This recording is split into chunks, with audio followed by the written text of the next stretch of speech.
Well, hello once again, our final opener here at NDA Team Dart 2023 is, well, it's been a fun one, and we're still chugging along here.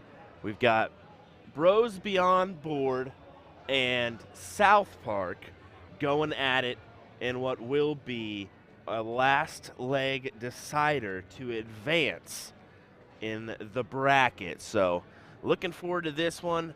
I've got a couple things to do in the background. Main thing is I'm going to adjust this camera. I think it's off just by its touch, but we'll make it work.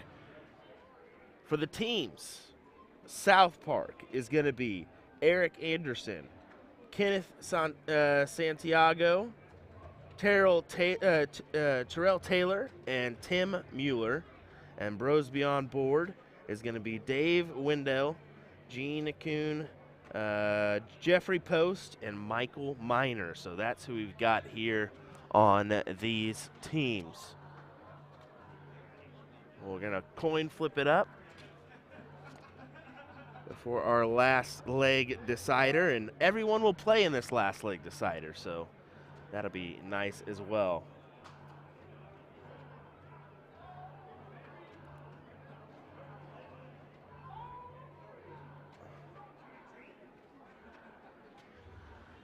As we'll pull up our board here for our diddle.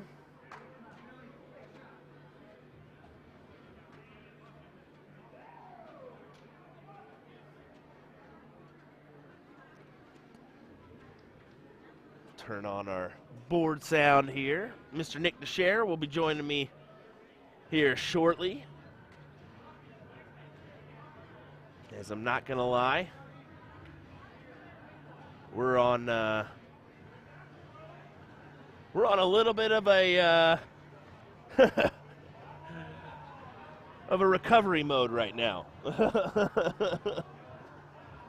Someone talked us into going to Fremont last night, so we're in full-blown recovery mode right now, and there is no denying it. I'm 100% honest with that one. Dang you, Jake Smith, Hunter Smith, and all them other South Dakota elite players. And those Germans, because they got us last night too. They definitely enjoy their Jägermeister. Let's just put it that way. Eric Anderson here, stepping in with the Vegas Strong jerseys on.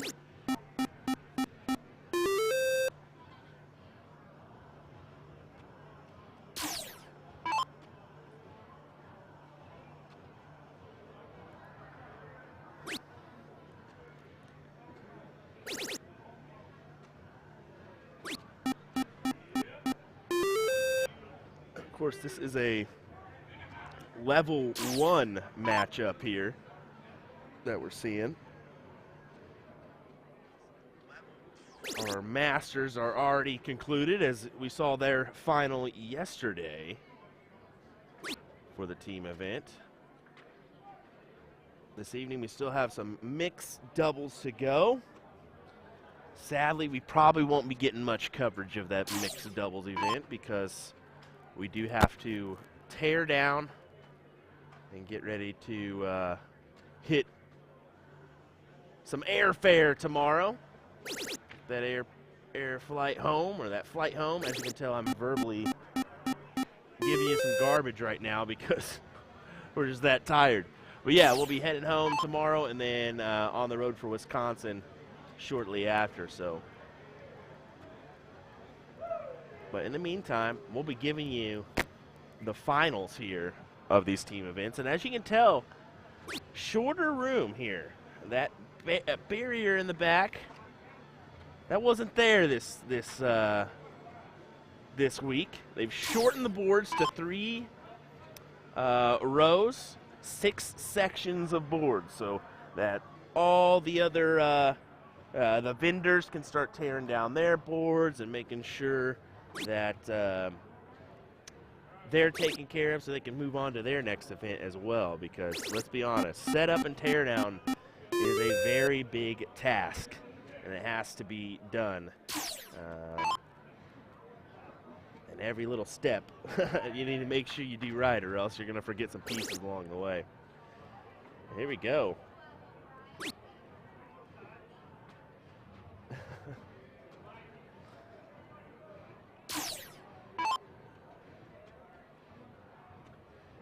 And how about this?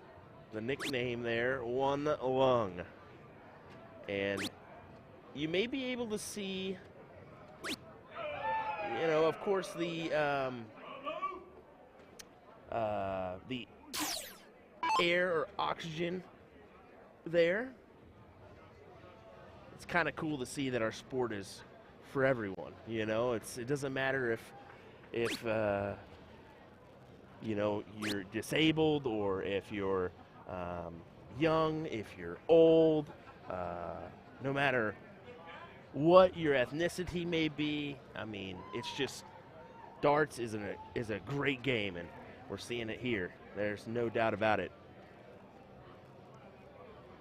Eric getting a little stretch here before he starts off.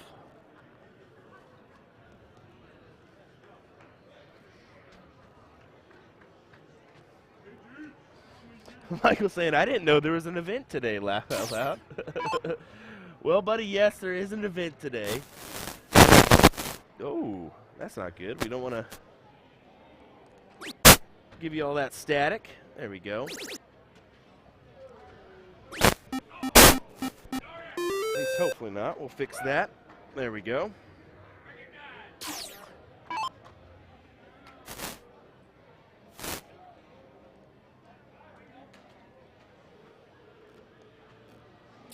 This Vegas team, their backs against the wall here as Bros Beyond Board are looking good in this one.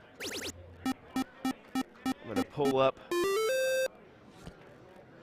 the bracket here on CompuSport so that we can see where exactly we are in the bracket for this one. As Bros Beyond Board and South Park. This is a loser side 9th through 12th matchup. Yes, loser side 9th through 12th. So winner will advance to either play Is Dale Showing Up or Most Hated. Also in the 9th through 12th matchup is Bennett O'Reilly's and Paul's team, and 80K Fieldhouse and GT Syndicates. For the winner's side, it's State Street Pub and City Men 1, and then Doug Sports Pub and Bones. Doug Sports Pub out of Plover, Wisconsin, I believe. So that's who we've got left in this Level 1 team cricket event. And the thing about this team cricket event, to push it on along, they are playing on 2 boards.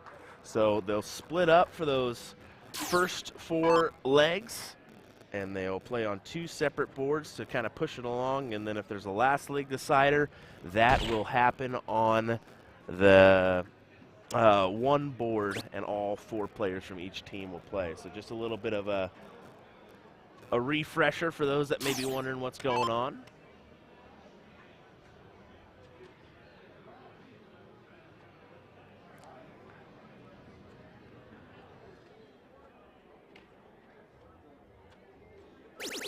Still a good-looking throw there as he kind of shakes it off, but that big trip 15 was good.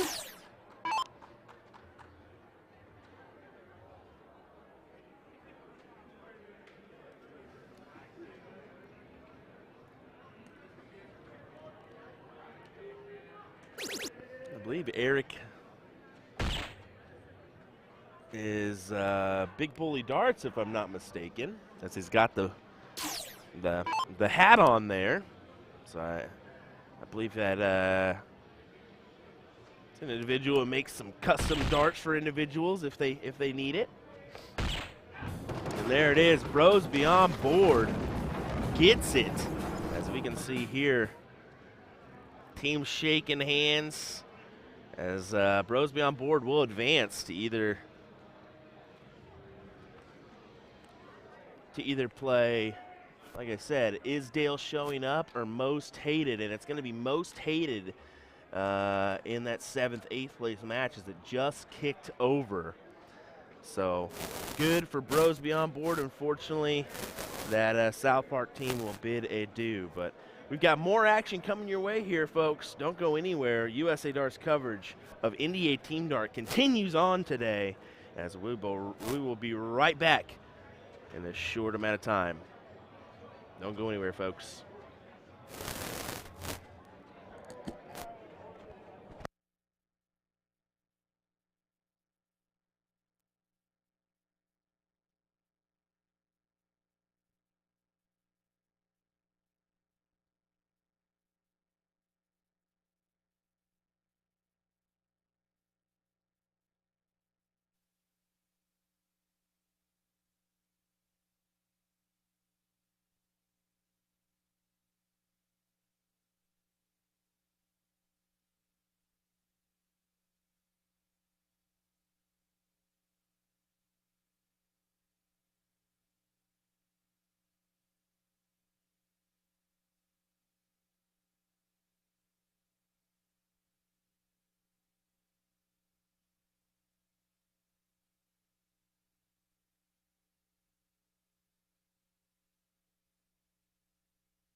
So you want to get into darts, but you're not sure how. We can definitely help with that.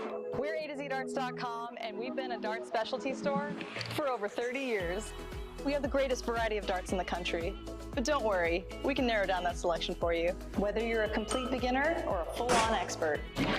We developed our own Colonial brand to offer an inexpensive line of darts, dartboards, and accessories, so you can get into the game without breaking the bank. Join our amazing community by going to azdarts.com.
Well, hello everybody. I am Nick Dichiria here, and I'm joined by a special guest in Scuba Steve Diker here on the mic to bring us some coverage of our team cricket finals here. Steve, how are you?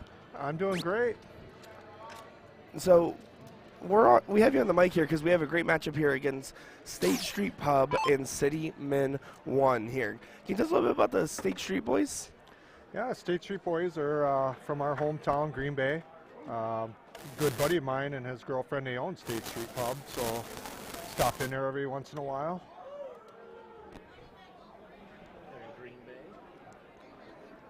And then we're looking at the other end here. We have the City Men. That's going to be the City Amusement crew from Ohio. We got Ed, Frankie, Kylie, Robert, and Robert. Yeah, there's a couple of these guys. They actually came up and asked us to shoot a couple warm-up games here and there. And so Rob and I can't remember the other gentleman's name, but we shot them and they actually beat us up a little bit. Yeah, I mean, you had a pretty good weekend yourself with the Black Saddle boys. How was your experience out here? Experience is always great. Darts haven't been the best for us this week, but we had a ton of fun. A lot of great German teams, teams from Canada. Real tough this year. Yeah, some real tough stuff for sure. Now today we're looking at something a little different. We covered a lot of Masters while we've been out here. This is actually going to be the level 1 match that we're going to be covering here. Do you think we're going to notice some major differences in how those team cricket games go in Masters versus in level 1? Well, I've been here for a little over an hour, and I noticed that the points are different. You know, you don't pound the points like we do. Yeah, I wonder if that's going to be a big factor of who comes out on top as who's able to point a little bit better than the other. That's a big shot by Kyle right there. Yeah, fantastic 7 mark there, putting that City Men 1 team in a little bit of a bind here.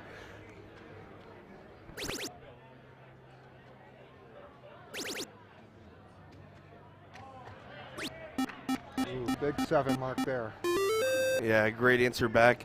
Just to give everybody a little bit of context here, so these matches actually take place on 2 boards. So this is our F10 board that you've been seeing all week long. And then on the other board there, F9 is where the other half of this match is going on. They do that so it can play a little bit faster.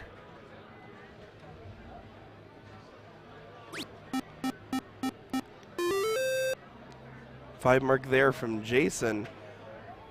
But Rob and those guys over there are still kind of chucking away pretty well, having that 2-house advantage. Yeah, right when I said the whole point thing, and now they seem to be battling on them points. Got a good run going here. Yeah, I feel like that's a difference maker, right? When you see some of these level 1 teams, the ones that do the best are the ones that are able to find that consistent scoring ability. It's not all about the hero darts. Yep.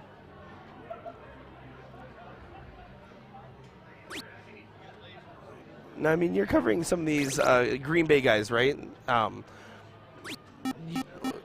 When you guys come over to these bigger tournaments like Las Vegas or Kansas or wherever it may be, how does it feel to like travel? Do you feel like a sense of unity among your fellow statesmen? Oh, definitely. Yeah, we love it. We love going as groups. We love representing Wisconsin. All of us are all outgoing people. We talk to everyone. We laugh and have a great time. So I mean, that's what it's all about. Looking forward to Kansas City again. Yeah, absolutely, absolutely. I mean, this is our last day of coverage here at NDA Team Dart, and I know for a fact we've had a great time bringing coverage of this one. Yeah, and actually, we'll be seeing Will, and I don't know who's going to be with Will at Whammo. I don't think Will knows who's going to be with him at this point. I'm going to be honest. I think you're in the booth again. I think this is your interview. Okay. Yeah, I mean, not a huge commentary guy, but I'm giving it a shot here. Yeah, it's a little different than actually playing. I mean, to kind of have this like bird's eye view of the whole thing, it's different because you're kind of like analyzing everything, right? You're kind of like, why are they doing what they're doing? Yeah.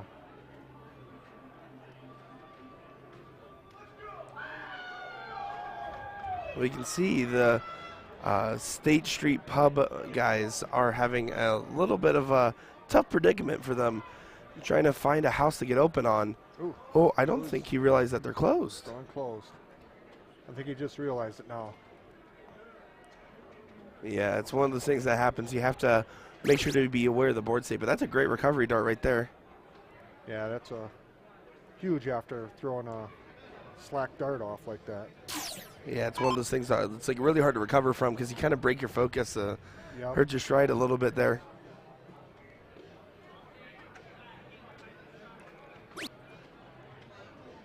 We've seen a lot of people, obviously from the Wisconsin area, but I've also been kind of surprised at the turnout from Ohio, as I feel like I've been seeing these city amusement players everywhere I look around here.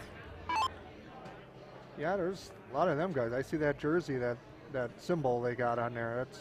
There's a lot of them. Yeah, it's definitely interesting to see the representation of different states out here. Like, for instance, like Florida, for example, honestly did not have as big of a turnout of players as they normally do, only having a couple of the real big names in there. And it's interesting because then that gives other states a chance. Like, we saw a lot of North Dakota and South Dakotan teams as well.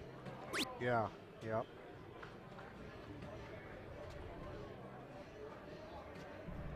You can see he's a little frustrated with that last start there, kind of catching the top of his barrel and sliding over into that 2 segment.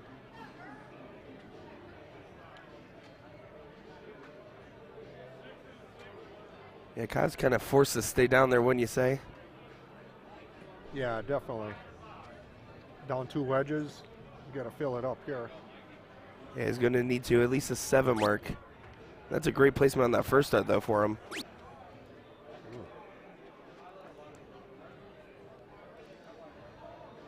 Last one there kind of got away from him as he was outlining that triple and kind of overcompensated on that last start, trying to throw it the exact same would have probably got him there.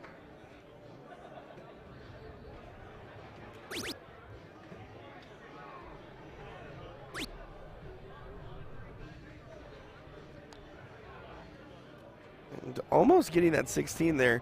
The city men of Ohio right now kind of taking an early advantage here.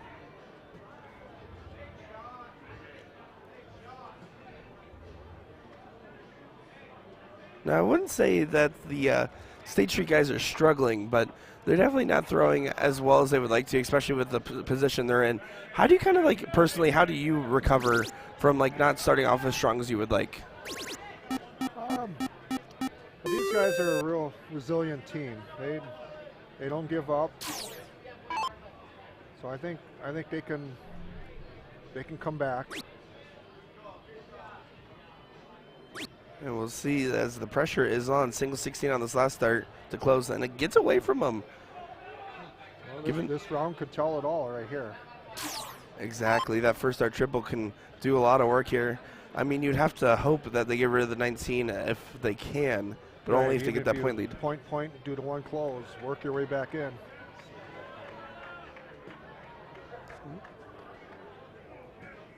Yeah, it looks like the city men on the board F9 are currently ahead in this match.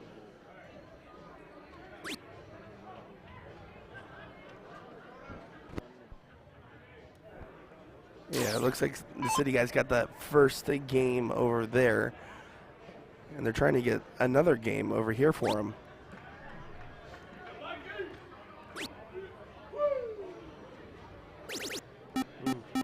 Big triple on the end. Extend that lead out a little more. Yeah, staying focused when he needs to and really kind of putting a lot more pressure on this. I mean, you can't get enough 15s even if you had an extra dart at this point, it feels like. Right. Yeah, but those guys aren't playing bad at all right now. I think if anything, they're all playing really strong. People kind of underestimate. Wired out on the 10. Yeah, catching that wire there. I feel like everyone's so used to seeing the Masters, but there's so many talented players at each level. The difference is who plays well in that tournament setting, who can really bring it up when they need to.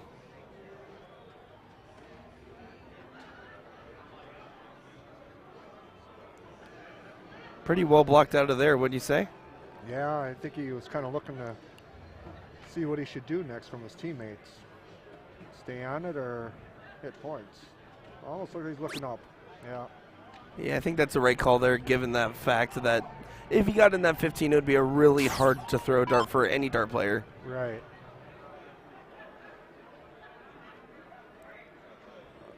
But that means that the State Street boys aren't out of this game yet here. If they can kind of get some magic going on at the 15.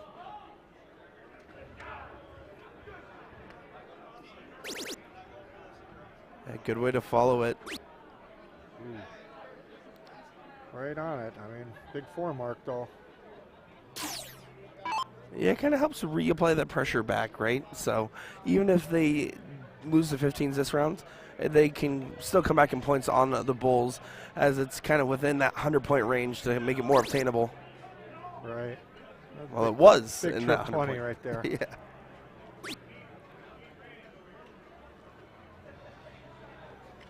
Yeah, that's a big pressure dart there. Again, we're going to need to see a 7 mark or more on those 15s.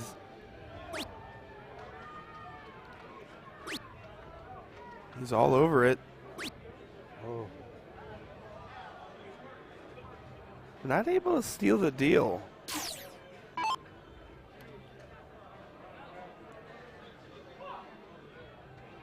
So for those that don't normally play darts like and travel for it, right? What's it like playing in like the Wisconsin area and stuff like that at places like Black Saddle or the Whammo tournament, stuff like that? What's it like playing darts over there?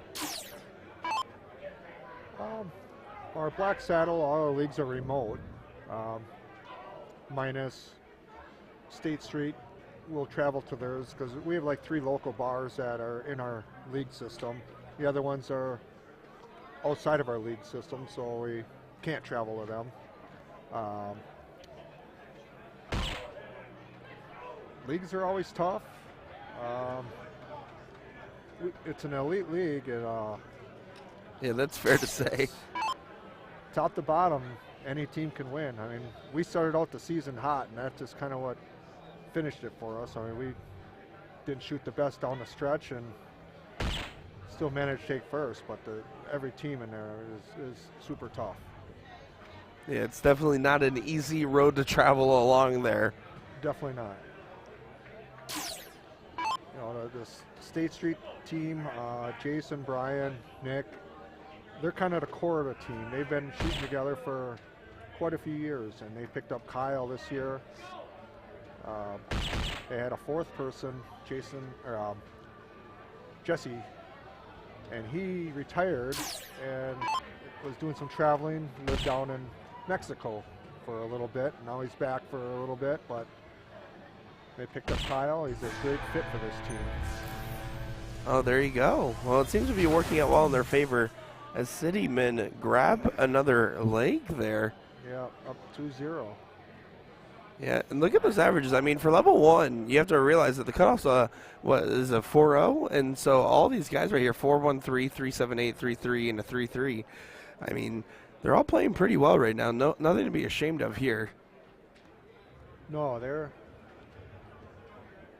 all shooting well. They just had some unlucky misses, and that's both teams. They were both running wires all game. Yeah, they're just taking a minute here to get the order down, and then we're going to be going into that next leg here.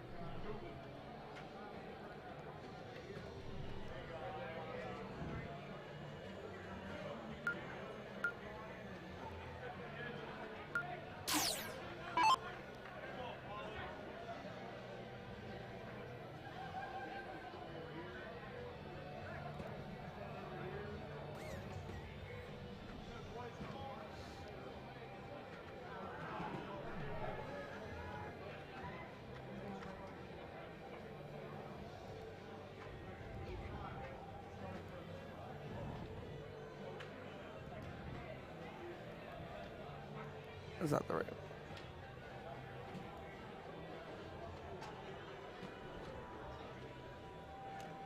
We'll get that scoreboard update in a moment, but Will, the professional, is off doing something at the moment. I believe he's keeping track of the match going on the other half of this on F9. So we'll update that scoreboard in just a minute here, as I'm not as good at this as he is. Ooh. Just missed that last one into the trip. Yeah, it was a well-thrown dart, just not getting to the region that he wanted and kind of handing that opportunity back over.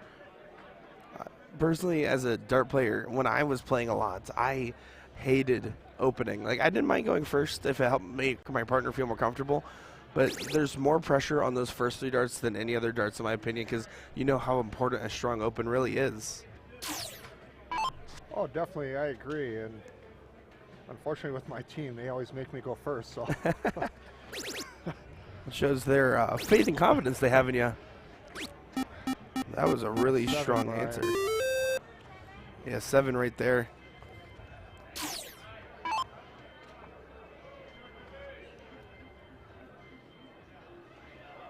Now we're seeing Ed here for that city amusement team.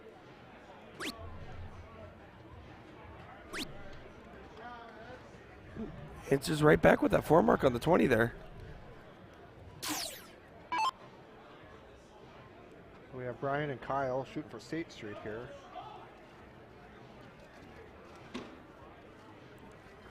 Yeah, so tell me a little bit more about Kyle here. Do you know much about him?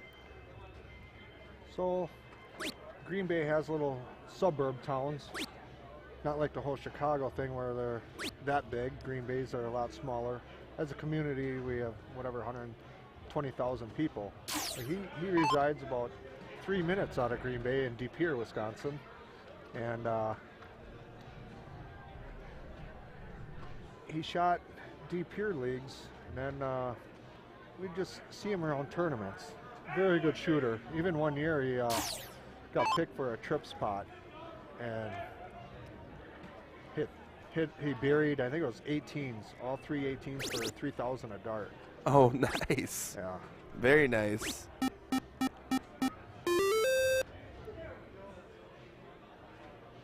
Super nice guy. Like I said, their 4th person had retired and traveled, and they picked up Kyle, and he's a great guy. Yeah, I feel like that's one of those hidden X factors is the nicer the person you are, I feel like the better you do in darts because you work well with different teams and just make a better partner in general. Yep. Well, Kyle's going to be happy with this board stay here. Able to go right those 18s if he likes.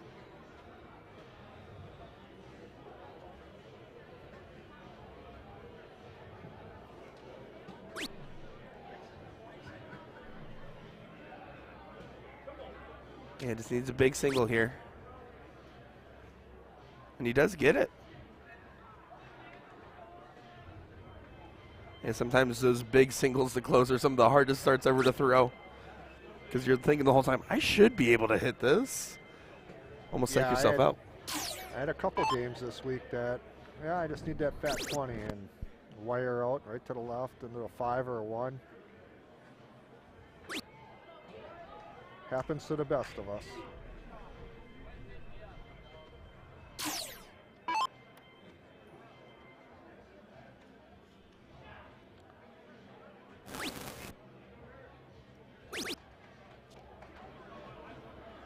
Ooh, awesome. Huge dart that last one. Open up another wedge just high on the 8. Yeah, it's a big pressure shot here. Now Ed is going to be forced to bet whatever number he stays on. Unfortunately, even though you really want to get rid of that big number like the 19, you're not really going to have a clean shot at it unless it's able to go into the bowls. Right.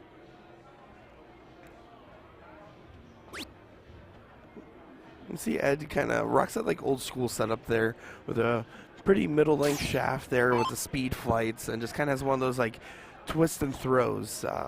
One of those throws you used to see really popular back in the day.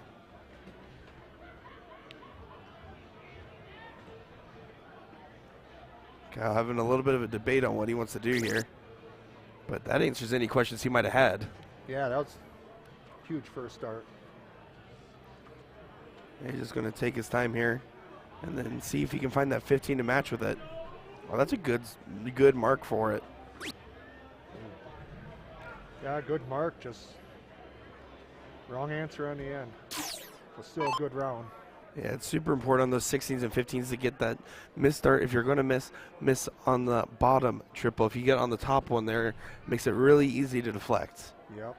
No, that was a that one deflected down, which was unfortunate.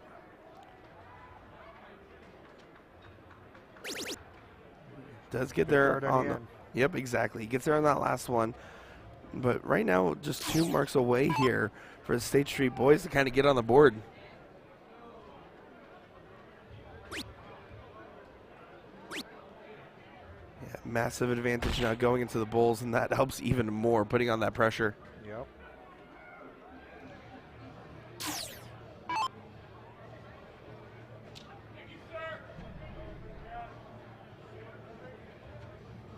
Yeah, not much Ed can really do in this situation. The Citymen know that they have the advantage in the match. How do you kind of help keep that mentality, knowing that this leg right here is probably a lost leg? Like, how do you keep up your spirits? Oh, you just got to keep trying, and you know, hopefully, State Street makes a mistake and work your way back. Yeah, you have to have the never say die mentality. Yeah. The minute you give up on a leg is really when it's lost. Yep. There's 2 bowls for the finish. So we know it's at least 2-1 right now. Yeah, making this a little bit more interesting. But now the State Street guys have to break the throw. You can see the player 2 position for State Street averaging a 4 or 5 there, giving them a very strong lead, especially because a lot of that was early on into that leg.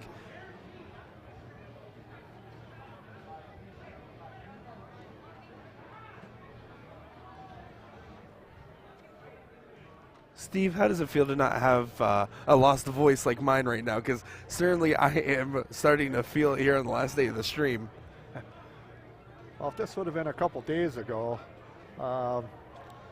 hanging out with Jules and Eric Ludke, and we were laughing so hard the other night. My voice wasn't the best either, so I got a couple days to recuperate from that. Yeah, you don't have to look hard to find fun amongst the dart players out here. Yeah, my stomach still hurts from laughing so hard the last few days. It's been awesome out here. Well, that's a good problem to have, right? Yeah. Having too much fun. Yeah. Yeah, so I think they're just waiting for the result on the other board here for this one. Giving some handshakes across the board. I wonder if that might be it here, or what's going on. We're going to get an update from Will about what's going on that board F9 here for us.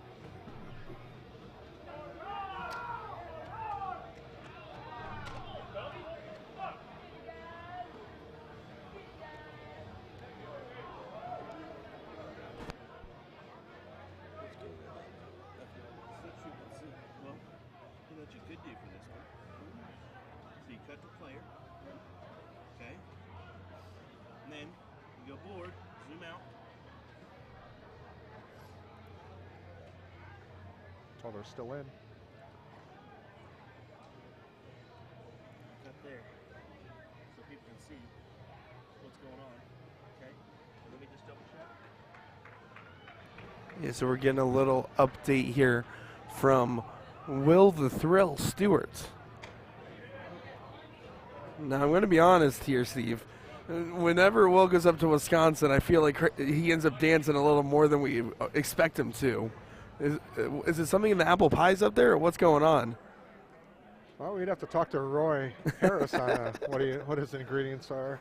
Might be some secret ingredients in there, so. Yeah, I got to meet Roy and Barb in person this week. It's certainly been a great opportunity. So it looks like it's a 3-1 finish here for the Citymen versus State Street. So Citymen coming out on top here. And that does not mean the State Street boys are out, as they're waiting on the winner of GT Syndicates and Bennett O'Reilly's. But going on our board F11, F12 here, this one is going to be the Bros Beyond Boards and the Most Hated. Bros Beyond Boards is a great dart name, by the way. Most hated was your champions last year. Most Hated was actually champions at last year's NDA Team Dart 2022. So Bros Beyond Boards here. That's going to be from Oregon. The JMAR Entertainment is their vendor. That's going to be Dave, Gene, Jeffrey, and Michael. And then most hated, the returning champions, of course, not surprising here with all the players we see in the room, Ohio, representing Ohio Vending. That's going to be Dave, Frankie, Kevin, Paul, and Randy.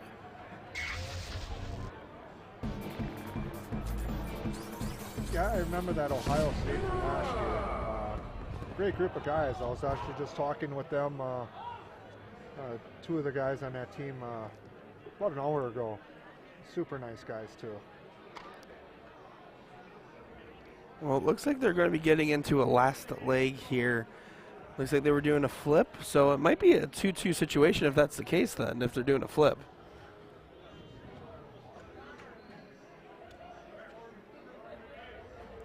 Yeah, it's super exciting to see some of these other players here that maybe haven't had a chance to grace the stream yet so this week.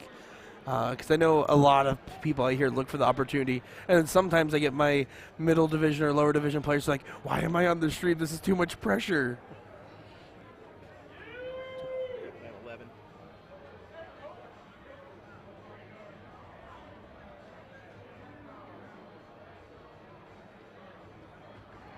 Yeah, so that's Mean Gene thrown right there. That's from the Bros Beyond boards for those jerseys. And most hated, of course, rocking the Ohio jersey, it looks like.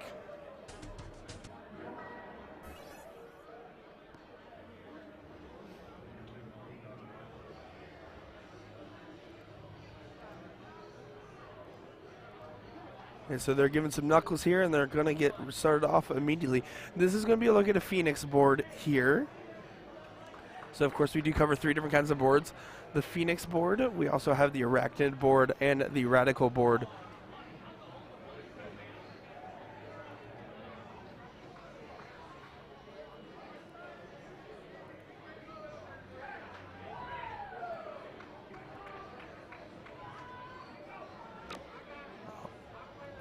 And then this leg right here is going to be for the match, it seems. Now, Steve, do you feel more pressure having that like first leg of the match where you're not necessarily warmed up, or the last leg, like a tiebreaker like this? Which one do you think has more pressure typically for you? I'd probably say this last leg. You know, it's the one that means the most. I'm not sure if this is an elimination match or if this is. Yeah, this is an elimination match. This is an elimination match. Yeah, the winner of this will get into the top 6. Okay, so there's a little more pressure in this match overall. Yeah, a lot of pressure there. Although, very interesting strategy there for most hated. After finding that first triple in the 20, choosing to go down to the 19s instead of getting some points and kind of handing the opportunity kind of back over to the Bros team. Yeah, I like putting points on the board, you know, make them throw the extra darts, get back ahead.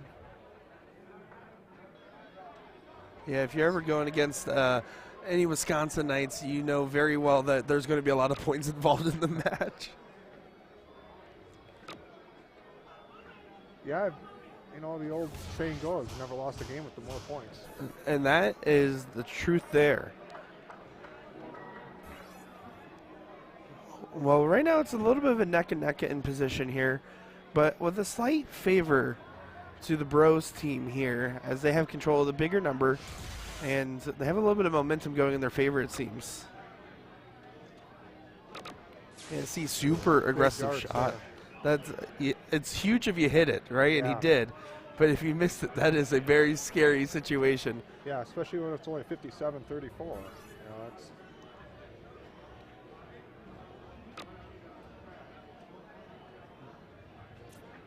You can see he has a little bit of a jump to his throw there in that last start. Kind of helps him release it, but of course can add some inconsistencies where it moves your arm to a different position than you originally set in.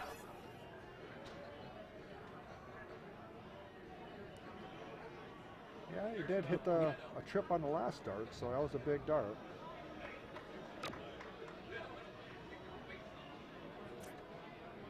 Ooh, bad flight out there.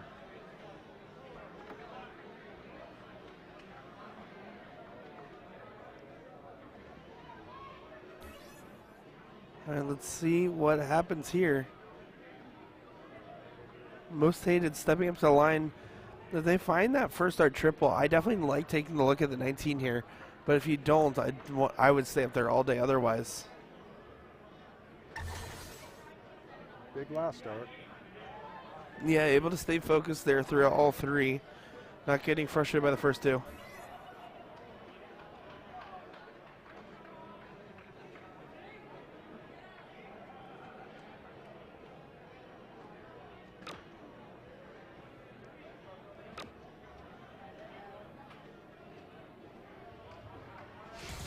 It looked like the secretary looked up to see maybe the score line or maybe the 18, stayed on the 19, hit a big trip. Yeah, you're noticing a couple of different strategies at play. Some of the more aggressive players with some of the more conservative players.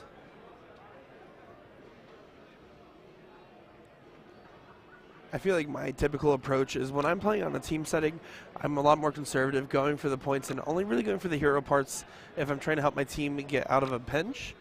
But otherwise, I'm usually the type where if I don't hit at least the 4 mark on the points, I'm not considering much else. But when I'm playing singles, on the other hand, I love trying to box people in and going for those really wide ranges of opening other numbers quickly. Yeah, I agree. If you almost designate a teammate that just strictly shoot points.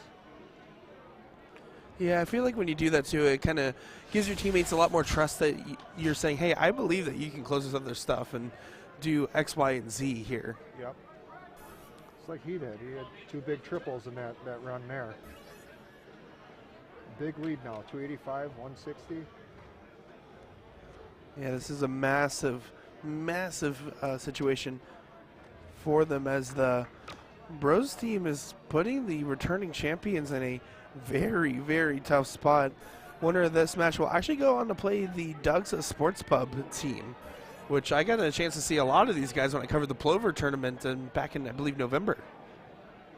Yeah, Doug Barry on that team, Matt Bella. Some very good shooters on that team. Yeah, absolutely it is.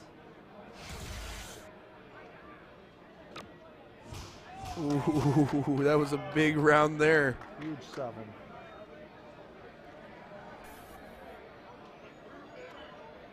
Yeah, so just to give you guys some context, playing in the King Seat match here, of course, the City Men team we just saw from Ohio going up against the, looks like Bones is the name of that team there. They have a tricky spelling on that, for Excel Entertainment in Illinois.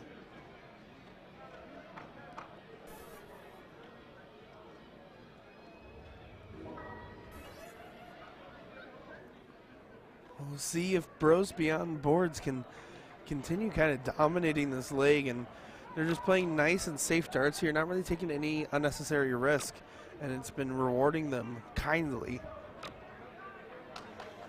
Good darts there, solid. Yeah, just very smart and safe darts here. They're just constantly applying the pressure to the most hated team. And I really feel like this kind of all started with that early open where they got the 20 and decided to go to the 19s instead of staying up and getting points, and it kind of spiraled from there. Yeah, you get in that hole, it's hard to get yourself out once in a while. Exactly. They haven't been able to shoot the 19 since, and really we're just 2 15s away to all but guaranteeing the win here for Bros Beyond Boards. It's not over yet. That last start helps a lot, though. As you can hear him say, that's why they gave us 3, baby, in the background. Yeah, Mean Gene, he has a nice smooth stroke there. Very smooth.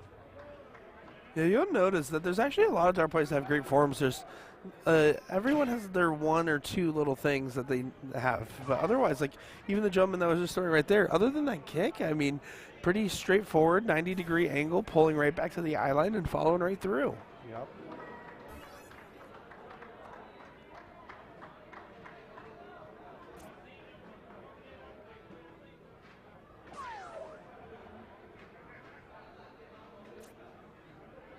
Biquette there a little frustrated, but getting that bull in the situation, I mean, they need right now all 6 to be able to get kind of back in the running here. 5 and 4 at the bare minimum. Oh, Oh, hold on now. Hold on now. Ooh, That is a great interesting here. Could put the pressure back on. Yeah, if the Bros team isn't careful here and don't hit at least a single at the points, it will leave a outshot for most hated. So they need to throw at least one dart at the 19 or 16 or win the leg here. Oh, this is a little dicey. Changes here. Yeah. I'm glad that they did that switch up there. Is a very smart dart. If you never want to give your opponent game darts if you can avoid it. Yep.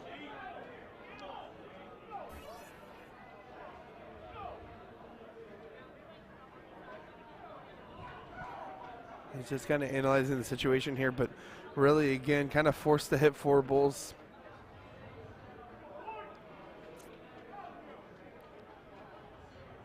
Trying to work his way in. Not able to find it, but he needs to stay on there and stay focused. And that's a great last start. Big double. And again, leaving that situation where if they don't hit a single, we'll leave an outshot.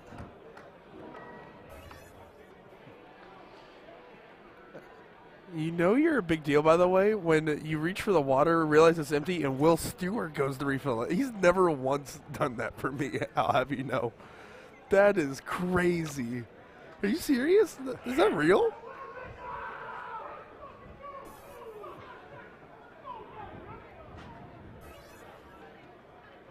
No out darts in hands, but a lot closer of a difference here. Oh, I'm not thirsty, Will. Thank you.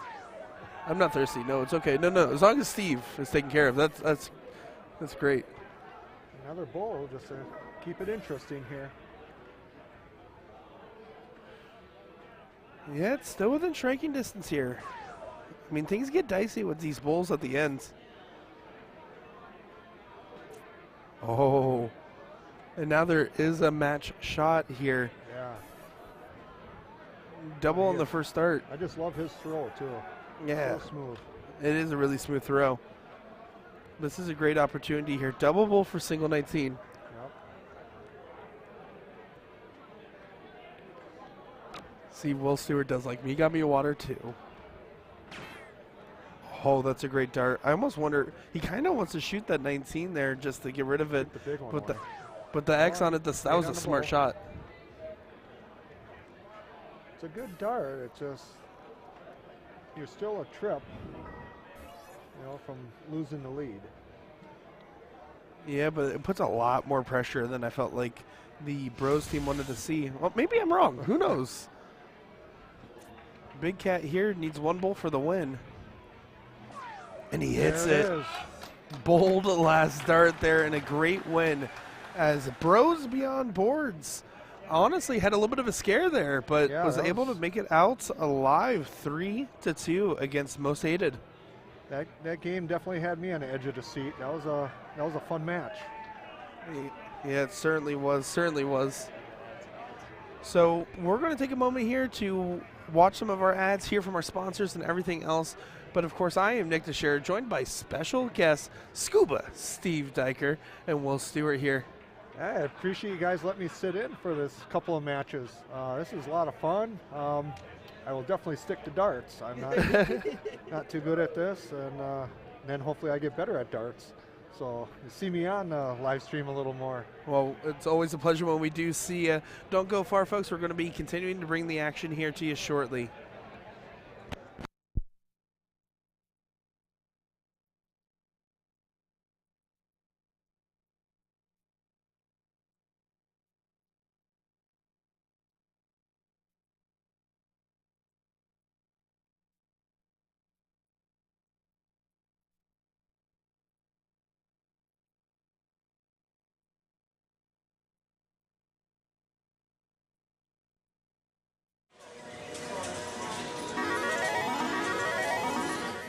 Well, hello everybody, I'm Nick Dichiria with USA Darts, and today I am joined by Randy Oliver over here representing NDA as the president of the National Dart Association. Randy, for those that are just watching NDA Team Dart for the first time, can you explain what NDA is and represents? Sanctioned dart leagues throughout the world. We have numerous operators, members, and obviously participants, dart players. Our goal is to run the biggest and the best darts tournament in the nation. And that you do, at least here in Las Vegas. We have packed turnout this year, as there's hundreds of players. We have a lot of the international crowd in here. Are you surprised or happy with the turnout that we have for Team Dart this year? We're very happy. We have over 3,000 players here this year, almost 4,000. To survive after COVID, the building up of everything, bringing it back, the players are fantastic. They're glad to be here, and we are so glad to have them. All of our events are completely full, and it's a great turnout. Well, out of those thousands of players, of course, you guys do have an international program. So the DSAB brought over 90 players here to represent Germany. How does it feel to see that international turnout be so high this year? It's great. We wish that Spain and France, Italy would all come back again. We're hoping that as the COVID has survived and all of the bad news, we're really hoping that we can attract them to come back to this. And when you mentioned Germany, they just won the men's challenge. Yeah, the Germans did very well on the men's side of the international challenge and getting second in the women's portion of that, as that was an enticing event that you can go ahead and rewatch on the live stream there. So is that going to be a big focus going forward, is expanding the international darts program for the NDA? We hope to. We do what we can to attract them, to bring them in, and we're hoping for the other ones that used to be here to come back again and try it again. Well, Randy, it's a great reward to be out here, as well as we've been having a lot of fun bringing the coverage, but also you can ask any player out in that hall. They are having a great time, and we're looking forward to continuing our coverage of Team Dart 2023, brought to you by the NDA in Las Vegas, Nevada at the Westgate Resort and Casino.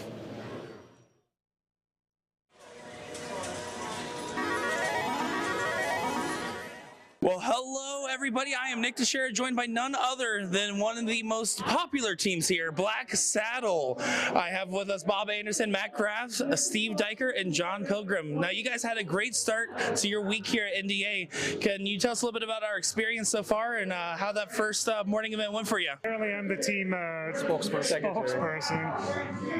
It was nice to get out quick. Last year we had a really rough go the first event, and we didn't actually make it through the first time, so that was kind of for me it was a chip on our shoulder, and I feel like the rest of the guys feel the same way. It's no joke out here. There's no bad shots in the Masters division. So to get through the way we did was fantastic. I'm thrilled. I mean, I can only imagine. I mean, for those that don't know, the Masters is anybody is playing in that. There's tough teams, and every player has to be on the best of their performance. If you guys are all playing your best game, who's the best on the team right now? We don't have the best on the team. Yeah. No? We play as a team. Just the way that Doesn't we matter. shoot, the way that we shoot together. I mean, there's maybe a bad round, but that sets up the other guy for the right out. So there's no really guy above anybody right now. I think we're all throwing pretty well together. We're gelling well. The biggest thing for us is you have to pick each other up when they have that bad round. Our main focus today was to get in the first round. In a double-in, double-out format, if you don't get in the first round, you are way behind. And we figured that out last year because we weren't prepared. Well, you heard it here, everybody. This is Team Black Saddle over at NDA Team Dart, playing the Masters Team of 501. I'm Nick Dichiria, and we're bringing you coverage this whole week. Thanks for tuning in.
Well, hello everybody. I am Nick Dichiria, joined by Will Stuart again. I do want to give a shout out, as we did just have Steve Diker, Scuba Steve, from Wisconsin, join us in the booth here for a little bit, getting a chance to show him what he's like on the other side. And he says to us after, yeah, I'm going to stick to playing darts. So we have a great match here. This is a top 6 match for the Team Cricket Finals Level 1 here. Of course, right now you're looking at Doug Barry representing Doug Sports Pub.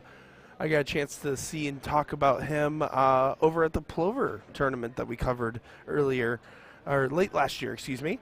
And then the other team here, Bros Beyond Boards, which did best last year's champion Most Hated, as that was a hard-fought one there.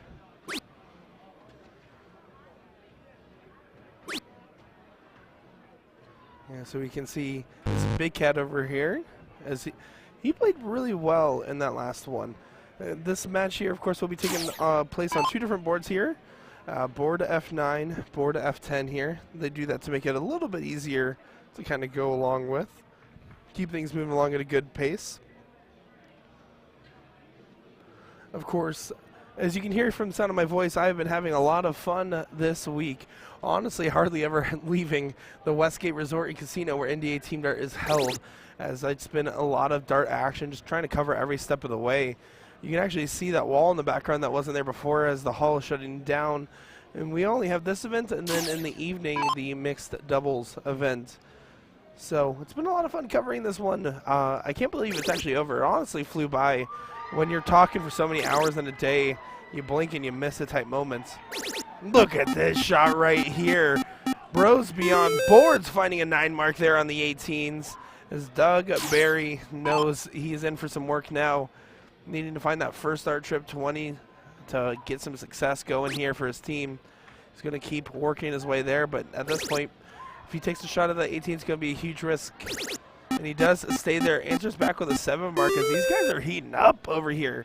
Let me know who you have in chat here, Bros Beyond Boards and or Doug's Sports Pub. John Bennett, yeah, that was a loser side match. The Most Hated finished top 8 here, which did get them in the money.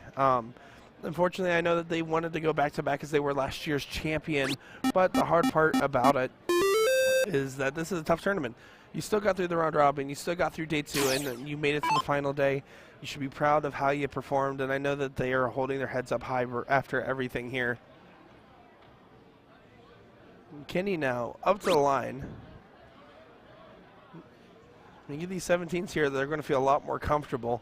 If not, it kind of hands the opportunity back over to the Bros Beyond Boards. Great last start there. Yeah, Doug's Sports Pub. Let me tell you, when they have the Sports Pub Championship, also known as the Plover Tournament, there's so many players in that room, and there's so many talented shots in that area there. I mean, let's be honest, Wisconsin's known for their stacked players. And then seeing a team from Oregon doing this well is fantastic to see, as always. We got Indiana still in it, Wisconsin still in it as well. A team from Illinois and the team from Ohio. So you kind of got a range of cross-country madness going on here. Let's see what Doug Barry does here. He has been a figure in the darts community for a very long time now. Does get a 2 mark there.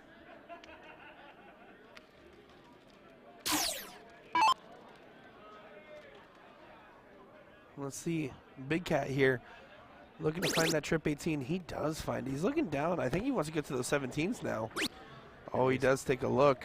Taking a look there for sure. Trying to make this a quick one. Is that Will the Thrill Stewart? Yeah, finally situated here in that recovery mode.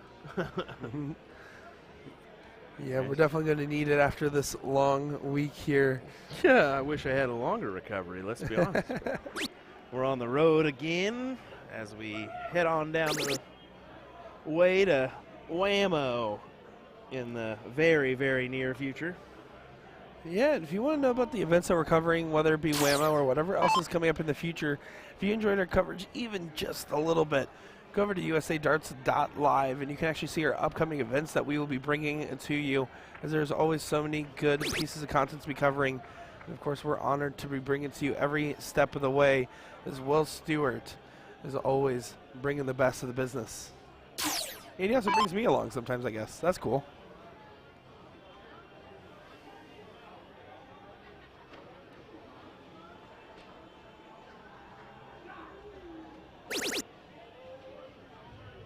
I was looking up. I think it's a very aggressive dart to be taken with the X on the 17s there.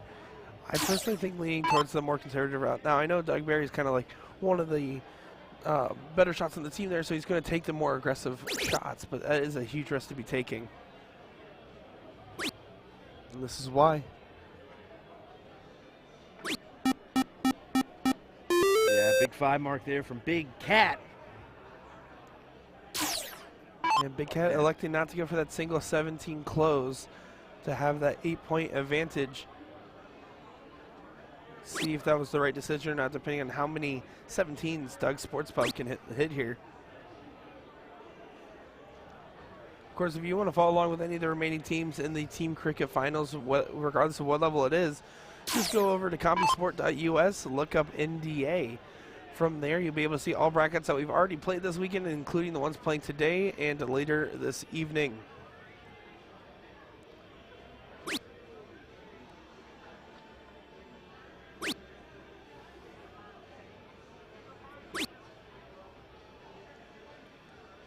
A little bit of an interesting approach there. When you say, Will? Yeah, just a little bit.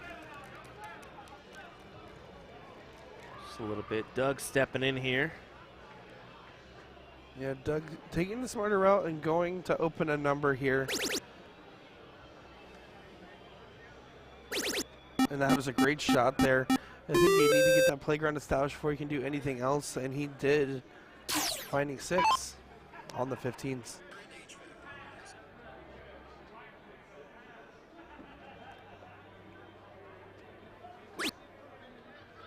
Big Cat looking at the 18s for more points. He's got it there. Does he go ahead and close the 16s now? I would. Yeah. Or sorry, the 15s. My apologies. Yeah, Big Cat, patty whack, give that dog its bone back. Good shot there. As he gives a little, hold on to the camera.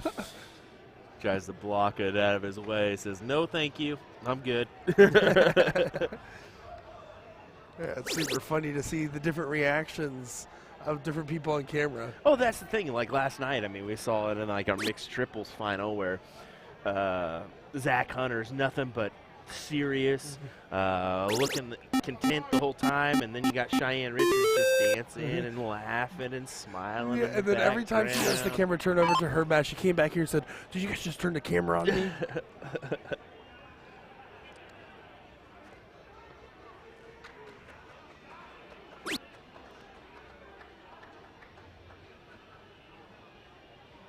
A little frustration there from Bros Beyond Boards as the momentum is swinging back into the favor. If the 18s get close here by Doug Barry, they're going to be real happy with the direction that this leg is taking. I think this is amazing. We're starting to hear more roars in the background as people start to get closer and closer to lifting a title in their respective divisions.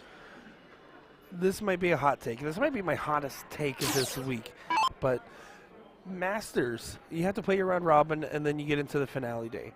For this, you have to play your round robin, then play a day 2, and then get in. And that is just so incredibly hard. I think it's significantly harder to play in the levels 1 through 5 than it is in Masters. In Masters, you have a clear expectation.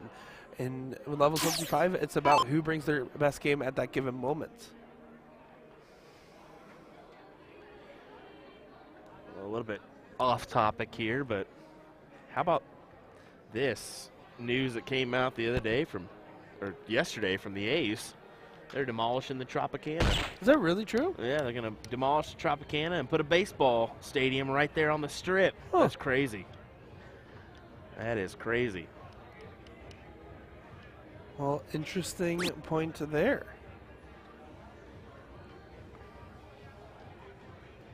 Well, we need to go ahead and take care of that real quick, actually, but it's a little bit loud. I don't know. That music in the background that you're pumping to. Facebook, don't try to get us in trouble. It's actually just Will and I doing really good at singing in the background here.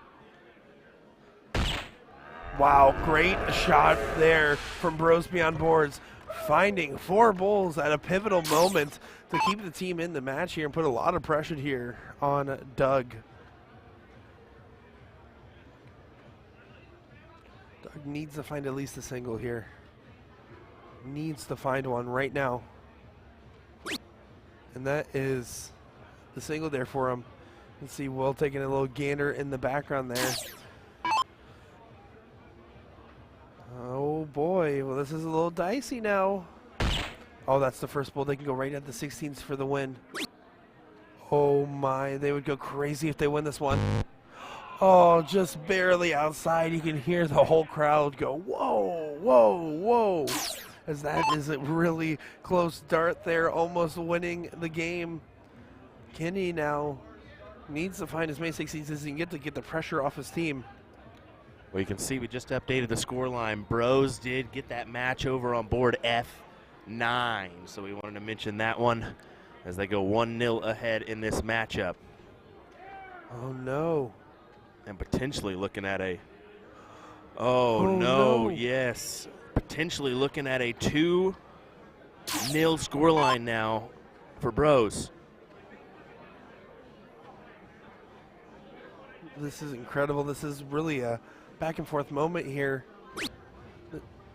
This gentleman right here hitting the 4 bulls to get their team back in the running was so monumental before, needing a single 16 now, and finds it there for Bros Beyond Boards, going up 2-0 in this one, as that was a fantastic timing there. Yeah, that was a super well performed experience there. You can see how even everyone is. And that must be a heartbreaking one, as Doug Sportswell was kind of pretty dominant in that second half of the leg there. So to not come out with the W definitely does not feel great. They're going to be marking down the scoreline here, making sure they get the right order, and then moving on. This is some great stuff here, and I'm really having a lot of fun bringing you coverage of this one from NDA Team Dart 2023.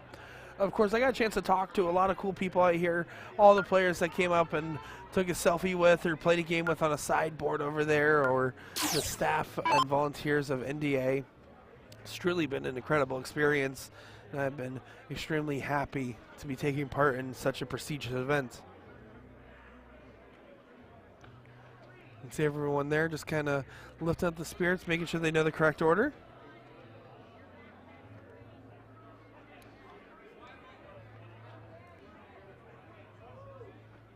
All right, they're just making sure that everything is kosher before getting going here. Of course, with these team formats, trying to get everyone in the right order is always one of the bigger bouts of everything. There's confirming the start, and then we'll get going here. But yeah, this has been super exciting to see, and like I said, I truly do believe that when you're playing in bracketed brackets, the hardest brackets is going to be the top one and the bottom one, because they're going to have your biggest range. Excuse me, the top one and the bottom one are actually the easiest, because you kind of have a certain expectation of what you're going to see here. But when you go through these middle levels here, the 1 through 5, the 1 through 4, whatever it may be, there's going to be so much of a bigger variance of what you're going to expect. And while the averages overall will be closer, it really makes things a lot grittier, a lot scrappier. And also, let's be honest, a lot of these players aren't as used to these high-pressure scenarios.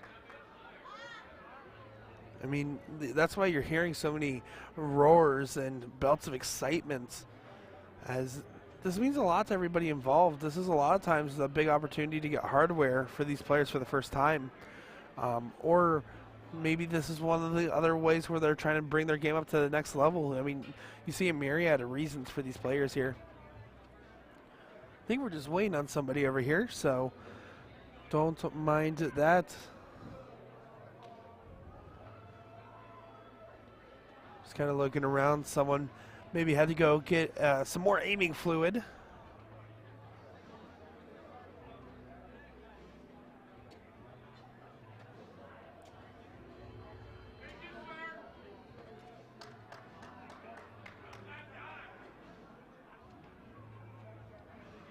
You can see over there to the left, stepping up to the board on the F9. That is going to be Jordan for Doug's Sports Pub. Stepping up there. They're a gentleman I got a chance to get to know while I was out here. Honestly, if I kept track of every single number of people I met, it would be in the 20s, 30s, or 40s, because I just got a chance to actually talk to so many people. It's great to see the insights from all these different players and sharing all the different experiences that they've had and what led them to get to this room right here. Not the start there that Bros Beyond Boards wanted, as this is their throw to hold here, and if they win this one, I believe it will be for the match. Doug Berry stepping up now. Rocking one of those dart sleeves, or arm sleeves that you see on there. That compression on the elbow sometimes helps people throw a little bit harder there and also helps keep the arm warm and the muscles activated. I personally was never a huge fan of them. I feel like it's kind of one of those trendier items. I feel like the only reason you should wear those is if you do have some like arthritis in your elbow there, but otherwise I've never been a big sleeve guy myself. Mean Gene does get the 20s there, but they're not going to last very long as Matt Bell is going to be able to attack right at him and close them. All right, I think we should be situated now. That was a troublesome find there because it's not in the same spot. So I had to find the music volume just to make sure we were okay. But, man, I tell you what, F1 pit crew status going on the other hall because those boards are cleared out all, what, we had 200 and almost 300 boards in here, and I guarantee you well over half are already in their boxes or transportation boxes, and on to the next one. Yeah, there's basically averaging 10 people per board as there's just about 300 boards in the room. If you count the vendor boards, it's over 300 there that they had in their booths, and over 3,000 players out here. For this year. 3,491 was the total number that we received. Well, 3,493 if you count our great game in the practice room.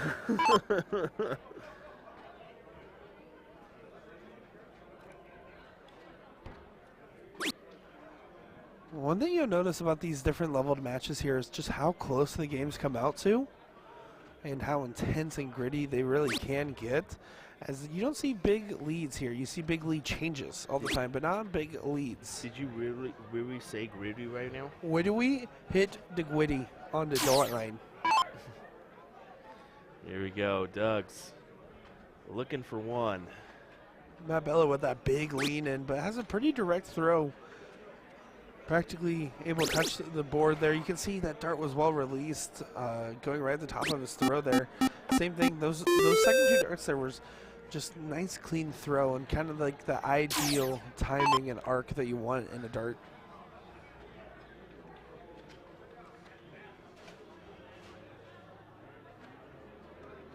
Yeah, you can see the other gentleman for Doug Sports Pub kind of standing back there, and super intense feeling in the room right now.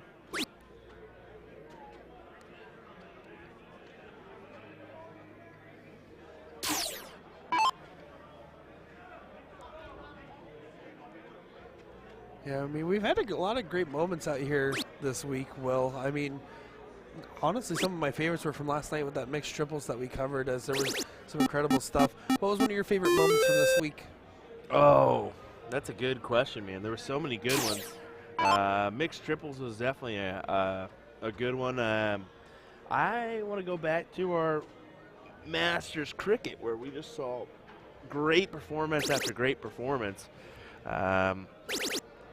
From the likes of Nico Kurz, Rakowski, Steve Hilger, Kevin Munch. I mean, so many quality shots here. Yeah, I mean, that's a great way to put it there. Personally, some of my favorite moments were talking with the German players and figuring out that they actually tune in to a lot of our shows here. And we're super excited to talk to us, and we were just as excited to talk to them. But nothing will beat In and Out yesterday when someone came up to you and said, "Muscle Man," and then made you flex in a jersey. I honestly, that was true highlight. Not a dart player, mind you. Just someone out in Vegas. Ironically, she was from Germany. But not with the German contingency, I don't think. No, she's lots of Germans here. I mean, we've heard lots of German being spoke, not just here in the hall, but like out on the strip or when we went out there, there was numerous folks that were just, this must be a prime holiday for Germans. Yeah, a good time of year to travel over there potentially. Yeah, I feel like we're starting to pick up a little German, although most of it is words we're not allowed to say on the live stream. But Mean Gene stepping up now, trying to get a number open up for Bros Beyond Boards. Good marker there on that 16, but catching the bottom side, needs to ride the dart in. Oh, and he actually just switches up to 19 to close there on the last one. I honestly don't hate the shot, but with a 71-point difference, and Matt Bella being as strong as he is, it's a big risk. If he opens up a number here, it puts you really far behind. If he doesn't, it gives you a great opportunity. Ooh, he has to switch up. He felt blocked on that 16. He doesn't get the close here. Bros Beyond Boards. If they can hit a well-timed 7 mark, or even really just a 4 or 5 mark here to close that distance a little bit, can put themselves in a super good position here, and that aggressive strategy might just pay off.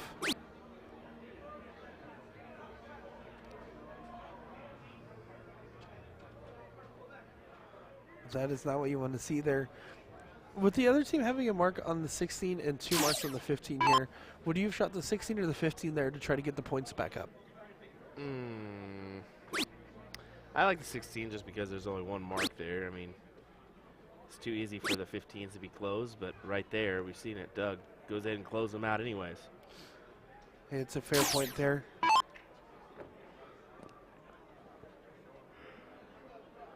Very fair point indeed. Well, now the only options are the bull.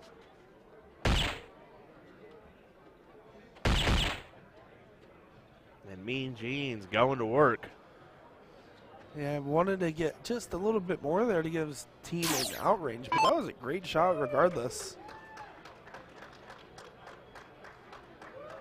And I don't think it matters anymore as we see actually a big hand of approval, and it's just going to stop right there because, well, Bros just beat Doug's over on that other board, I'm assuming, so that's why we're not seeing this continue on. Doug Sports Pub, unfortunately, will bid adieu in that fifth, sixth spot, where Bros is going to head into the next round, that 4th place match, where they're going to play State Street Pub, and a team we've already seen on this, but we're going to see him one more time for our 4th place match as we round out our team event coverage here and our tournament at NDA Team Dart 2023. Yeah, we're getting to the final couple matches here, and I can't believe it's already almost over. At this point, if you can't tell, I'm ready to go for another week here. I'm actually bluffing, completely bluffing. I am so tired. Please let me rest. As we will be back here shortly with some more coverage of our Team Cricket Finals Level 1 here.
get into darts, but you're not sure how, we can definitely help with that. We're usadartsproduction, and we've been a dart specialty store for over 30 years. We have the greatest variety of darts in the country. But don't worry, we can narrow down that selection for you, whether you're a complete beginner or a full-on expert. We developed our own Colonial brand to offer an inexpensive line of darts, dartboards, and accessories, so you can get into the game without breaking the bank. Join our amazing community by going to azdarts.com.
You set my soul on fire.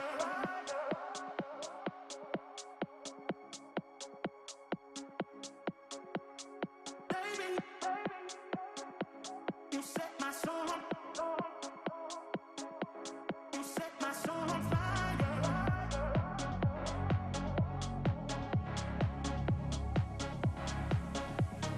Baby, you set my soul on fire. You set my soul on fire.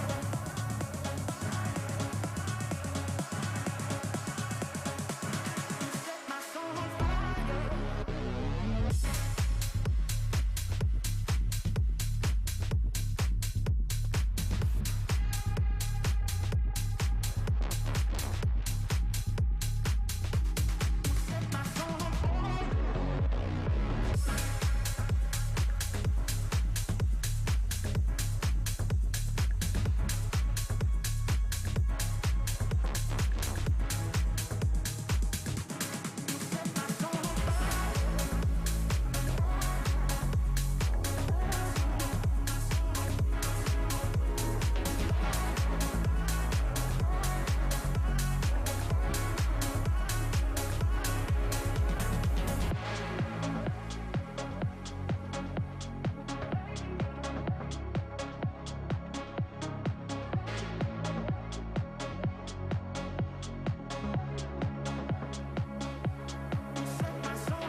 Alrighty, everyone. Well, I am Nick Dichiria here, joined by Will Stuart in the commentary booth, and we are bringing you the 4th place match here for our Division 1 Team Cricket Finals.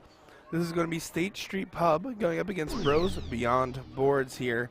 Winner of this will get into that 3rd place match, which I believe the King Seat is currently playing right now on boards 1 and 2.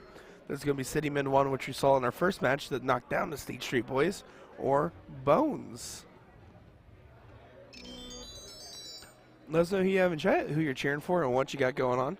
And if you got any inside information on these players, I'd love to always have a little bit of insight to these guys. Of course, those State Street Boys, I went over there before this match started, and the gentleman on their team came up to me. It was Nick, and Nick said, "Hey, Nick, I just want to say you and Will do a great job. I have a lot of fun watching live stream." And I was like, "Well, actually, Will didn't commentate in your match. We got Scuba Steve in there." He's like, "I was wondering all the other Wisconsin guys were watching us except for him." And I was like, no, he was back there watching too.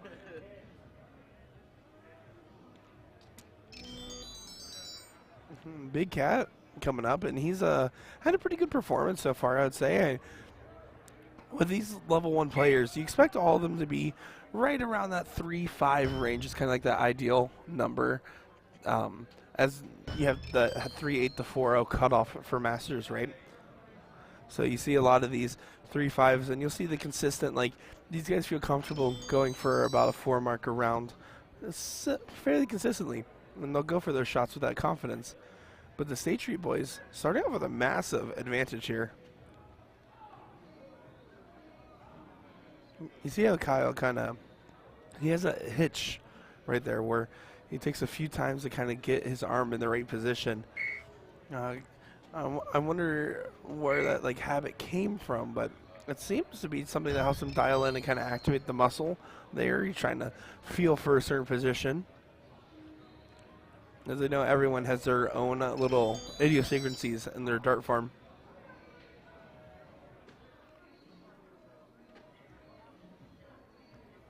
Bros Beyond Boards stepping up here. Trying to get a number on the board, as this is definitely a slow start. Of course, if this is for some reason the first time that you're tuning into the stream, first off, to quote my friend Sean Green, where you been? But also, this is going to be looking at a Radikal board here, so something a little different.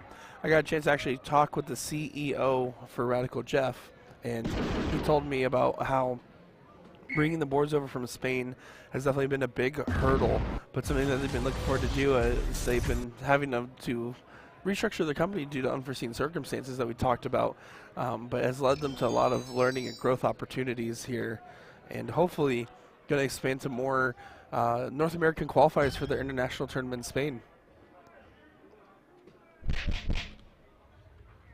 Bros Beyond Boards finally getting on the board there on the 16s. But with that 4-number advantage and 112 points, the State Street guys are just looking strong. Well, Bros has been looking strong as they've whittled their way on through the losers bracket here in this one. They've made it through. Let's take a look at that tail of the tape here, buddy, real quick if you got a second. They got put into the losers by the City Men. They bested South Park, most hated. That was last year's champions. Then they just beat Doug's Sports Pub 3-0. And now they're here in this 4th place match now currently. Yeah, I'll tell you, it means a lot to these players to be on the live stream. As when we came out there, a lot of them thanked us for this. And of course, it's just one of those cool opportunities to show the different talents, the people that are working on their game consistently, and also just big supporters in the dart community. Let's be honest here. For a lot of people, this is a hobby. A lot of other people, it's a passion. Darts can be many things to many people, but one thing shared across all 3,493 people here is the love of the game. Indeed. We all love the game, no matter if we're great or just okay. And that's a great second dart there as Jason takes it out with 2 darts to score 3 bowls, getting State Street the first leg on the board here. Go Go ahead and add that on over, and we're going to do this number. It's going to be a little bit difficult on us because they gave us these boards next to each other, so it's going to be a definite switch here for us to pull this one off, but here we go. We'll get rid of that number as it's 1-0 State Street currently in this one.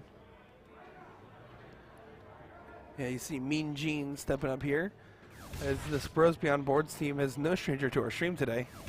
And look at that great 7 mark there to get a good point lead and what is a great 18 versus 17 battle here. One of my favorite point battles to have on the board here. I love throwing at the 17s and like elongated shots. I don't know why. Is there something about having the 4 houses on the bottom there? Makes me feel real comfortable on the bottom of the board as a player. So I typically love getting into situations like this if I'm the ones controlling the 17s.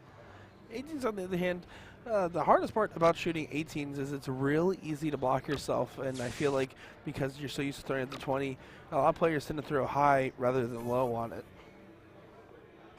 Tim Goodwin saying, "What's up, guys? Thanks for the great stream." Yeah, thanks for tuning in. You've been here all week giving us some love and support, so we appreciate it. And David in chat saying, "It's a lifestyle." Yeah, couldn't agree more. Nick there with a 7 mark to tie up the score after the 18s were taken away there. Good shot there for the State Street boys. Having a little strategy discussion there, it's always good, especially in this like split doubles team pairing here, to confer with your partner. Hey, what do you want to do? It's even score. We both have 1 number. Oh, what do you want us to do? Big roar right behind us as you see those gentlemen giving big hugs. And you can see Mean Gene not liking it. He's like, all right, guys, chill out. We're trying to play over here.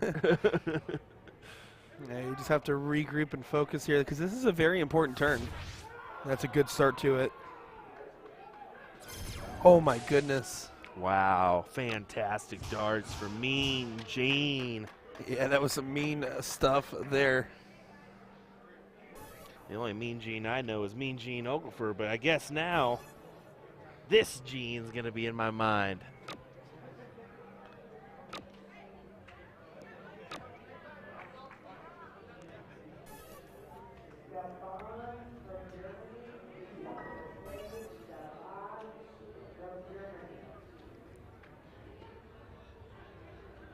Two 15s needed to get that close here.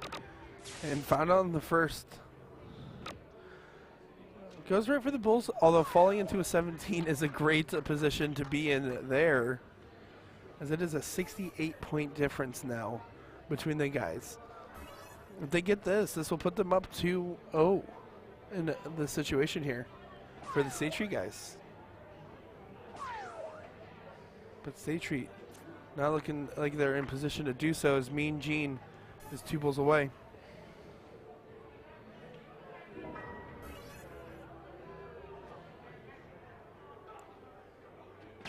Yeah, there we go. Mean Gene with a great performance there. So now it's going to be 1 apiece in this match. A 4.77, a 4.2, a 3.8, and a 4.0. This is level 1, and those are some great averages. Oh, indeed, and I think, you know, you're going to see greatness rise here because, you know, I had a level 3 individual come up to me and say, man, we made it. We're up in that king seat spot. We just threw a 4.55 as a team. I said, geez Louise, man, it just shows you when you're determined, it pulls, the cream rises to the top. Oh, yeah, it's Macho Man Randy Savage. Gonna rise to the top like the cream of the crop. Okay, whatever that was. That was Macho Man Randy Savage. That was not Macho Man Randy. That was definitely. Oh, yeah. Oh, yeah. Come on, my man. I think I What crushed is it there, that? honestly.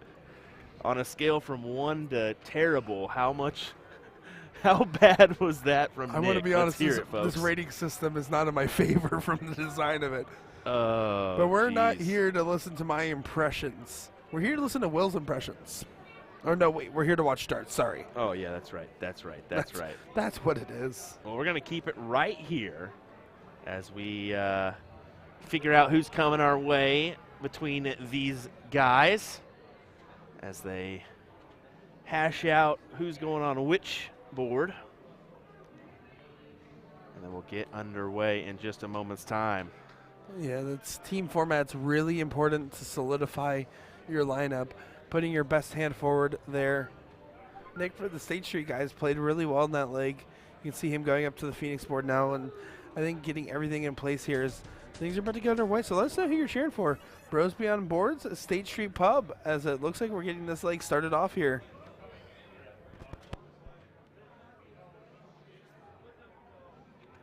You can kind of see everywhere else starting to vacate here. We've only got a couple matches left in this team event before we crown our champions. And let me tell you, it's been a great week here at NDA Team Dart. Lots of players coming through and enjoying the action. Many already on the road home or in the air home. Some people, like these individuals, are still fighting it out for a title.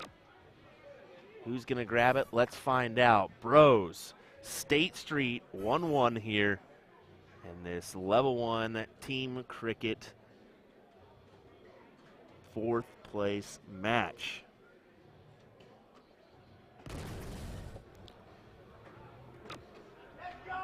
Hitting that 4 mark there for Nick, as he's been having a pretty strong performance so far. But of course, Big Cat here, if he gets any of those 19s, he's going to want to shoot that 20. Honestly, I'm not even upset if you go there early, but at this point, you're staying on the 19 with the X. Unfortunate deflection there. Makes things a little more interesting.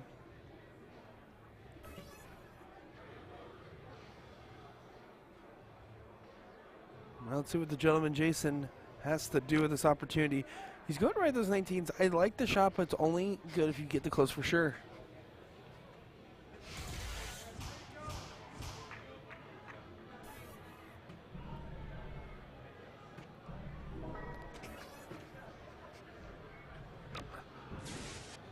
Yeah, they're just going to go ahead and close it up here.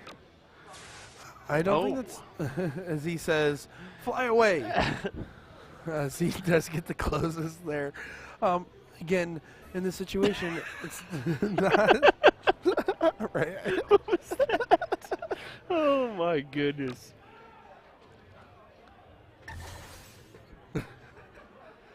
Anyways, Nick's still playing great. Yeah, throwing some heat, man. 5 mark there for Nick. Oh, that was so funny. I was having trouble from that one. Yeah, Big Cat's going to try to get those 17s if he can. He was hitting them really well in the last leg that we saw him in. Kind of consistently finding that trip when he needed to, and there he does it again on the 3rd dart.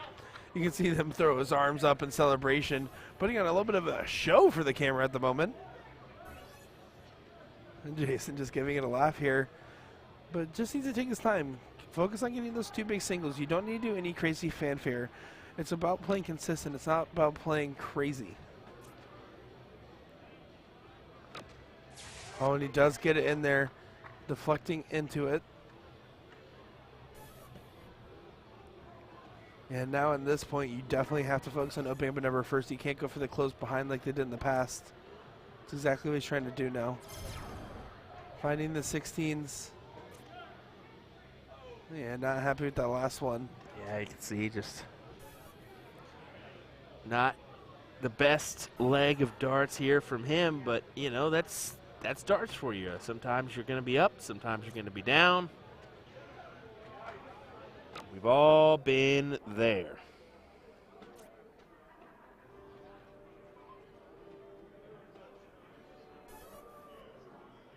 Starting to get a little bit of a momentum change, as Big Cat the last couple of times has had to focus on opening numbers, but now can just focus on scoring.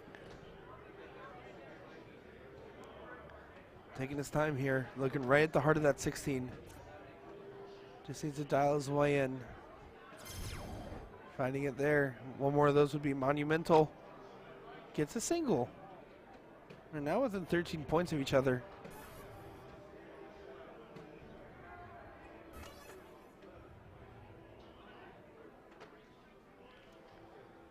So now Jason, instead of going for the close like we saw in the previous attempt, is going to be forced to shoot some 18s here. Still room to find that triple. Yep, finds it there. Big 54 hit.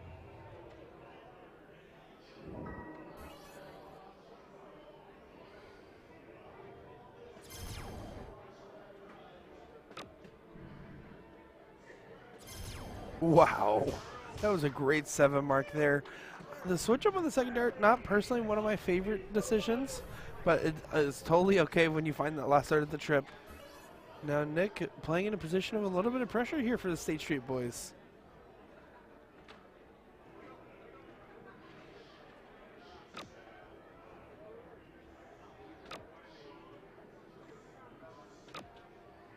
Does get 3. So keeping up with that consistency that we've been seeing out of him. A Big Cat hitting some explosive rounds time and time again. Trying to work his way in. Having some trouble. He's kind of looking. Yeah, you saw him double check the score there, saying, do I have to stay here? Can I maybe just take an aggressive shot? I don't feel it right now. But you can see the frustration kind of got to him there.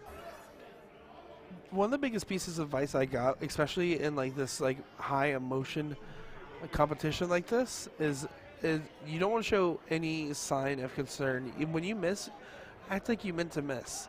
You have to walk around and keep your head held high and don't drop your shoulders, because you don't want to give them any confidence that you don't feel confident, you know? You want them to think that you're exactly where you want to be right now. Great close there for the State Street fellas.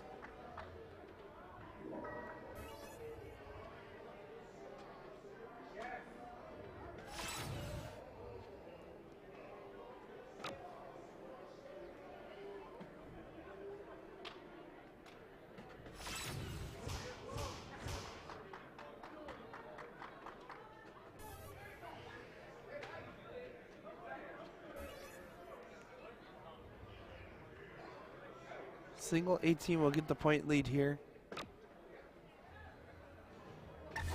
Oh, that's a huge triple there. And another one there for Nick. Great shot over there.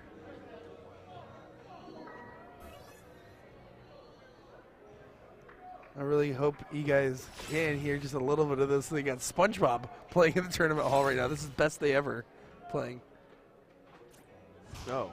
Well, I have no idea. I've never heard it, so okay. All Never I know heard from of SpongeBob? is the F is for fun. Oh, there you go. You know, that one. But, hey. And we get a big roar in the back once again.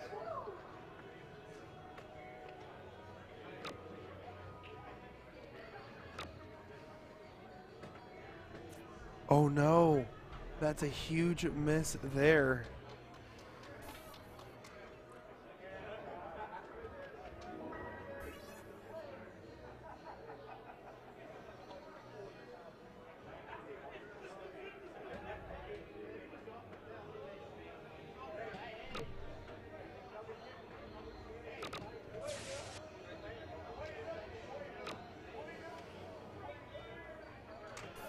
See the frustration mountain for the bros. Yeah, this is getting to some high intensity stuff. 15s have to go away here. Yeah, they do. Now over to the Bulls. Makes it 3 apiece now. Race to 3 Bulls for these guys. This is some good stuff here. This is as close as it can get, coming down to the very end of the line. Big Cat. It's on the left side there, not blocking the bull, but he did catch the other side of the dart here. He needs to stay focused and try to find one at least. And a double at that. Big pressure now on the State Street guys.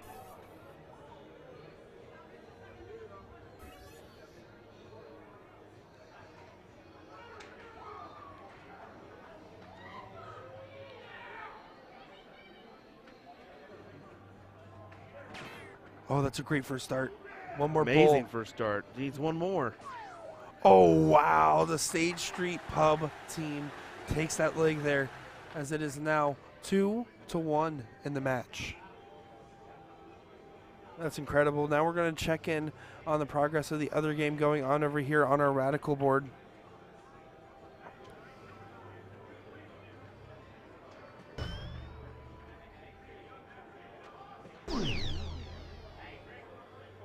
Yeah, they're kind of duking it out over here. It looks like the State Street team is in a pretty good position here, a great position even. And if they win this here, they win the match. Yes, that is the truth. As we get some OHIOs in the chat, and all I can say is go blue. Ooh. No, once a Buckeye, always a Buckeye. That is terrible. I but bleed did it. scarlet and gray. I did it. I couldn't resist. You better check yourself before you wreck yourself couldn't there, brother. resist, man. Just stick to like that Kansas area. Why do you have to get in all the northern business? Just wanted to ruin some days here, I guess. I hope you know, when he did that evil laugh, he leaned back in his chair and did like a pose like Dr. Evil. That was incredible. Bros needing to find the Bulls here. Yeah, but this might be too little too late, as this is going to be for the match if the State Street team can win it right here.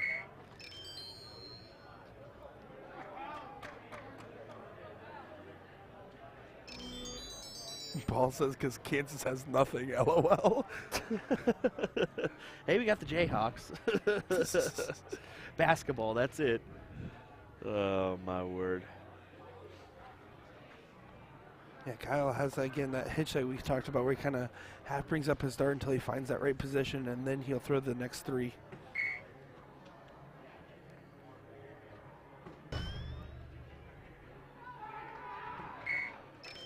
One ball away now. Yeah, it does come up with two, and is this the end for the Bros? We'll see. At least, it is kind of. This is along the same lines as Tyler Hensey. One Lung is his nickname. Oh, is that really? Did you see that? That's his nickname on his jersey. It's One Lung. Tyler Hensey has Han Solo on his. So like, at least they we're well aware, you know, but to embrace it, it's kind of cool. That is cool. Kinda It's cool to make the most of it, but that is some funny stuff. A little trickier now. Still needing the one bolt and needs to get a single to get the point lead. A lot of times the Masters Level players would just start the bowl here, but with how much pressure's on here, I think you need to start with the point. That's a good fallout. And finds the bowl in the last start there as the State Street Pub team takes that and wins 3-1 over Bros Beyond the Boards there. Wow, what a run for Bros, let's be honest. Good run for State Street Pub as they will advance into the next round.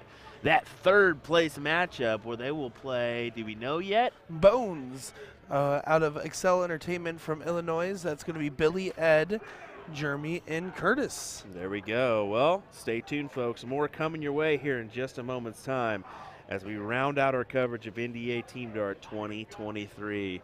Thanks for watching. Hit that like, hit that follow if you have not. Subscribe to our YouTube platform. We got lots of great content coming your way. So, folks, don't go anywhere. Your finals is going to come up here shortly.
Well, we almost got caught up there, Nicholas, as we took our darts out there and we're giving it a chuck, and we look over our shoulder, and these guys are about ready to go. So here we go with this great matchup, huh? Yeah, this is the third place match here. State Street Pub going up against 815.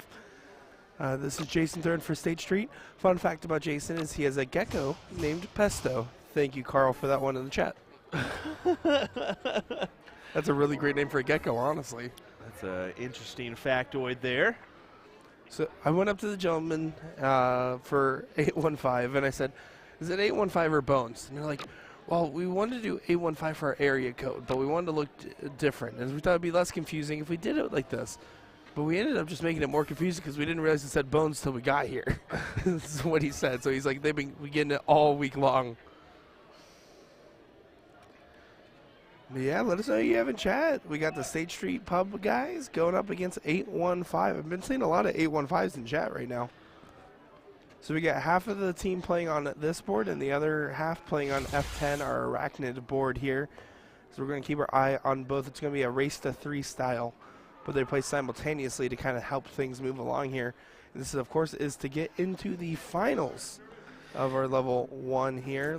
Waiting in the finals is those Ohio boys, City Men 1.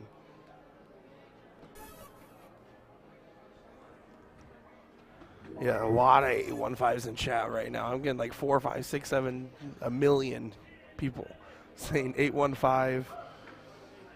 I'll be the first one to say then, let's go State Street. No, I'm just kidding. I'm just kidding. We No, can't actually, be the first one to biased. say that was Steve Diker. Oh, there we go. There we go. Nah, it's great that we got some supporters in the chat cheering these guys on. That's what it's all about. That is why we bring you the coverage here.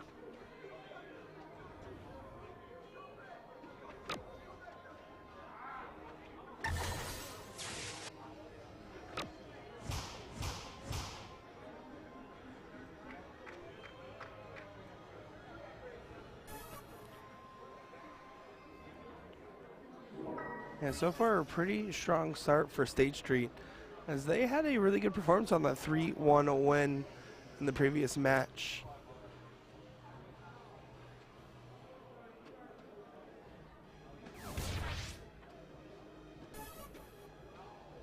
Paul Rogers saying these are the guys from his Masters Leagues, the 815 team.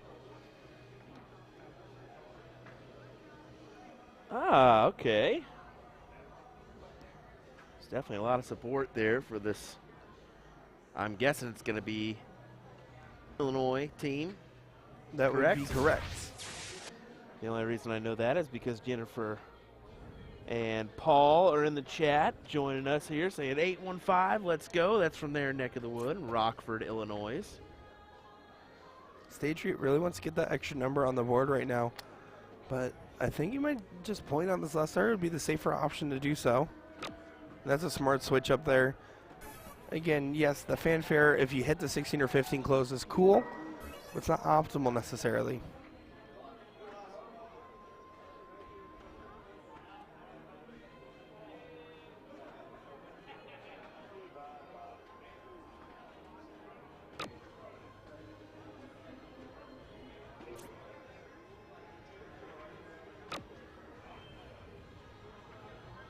think the hall is definitely starting to vacate here. You can see, we can hear it. I mean, we're hearing those big roars erupt when people win their matches, and usually everything else is pretty quiet from there. We're just hearing background music, so Yep. because it means that we're about finals time on all our brackets.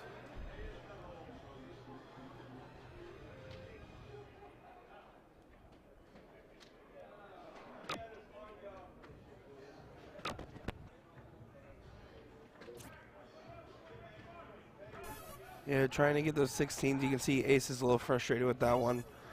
Not happy with the fact that he only got a 2 mark on him. Really giving State Cheat a chance to get this one done early.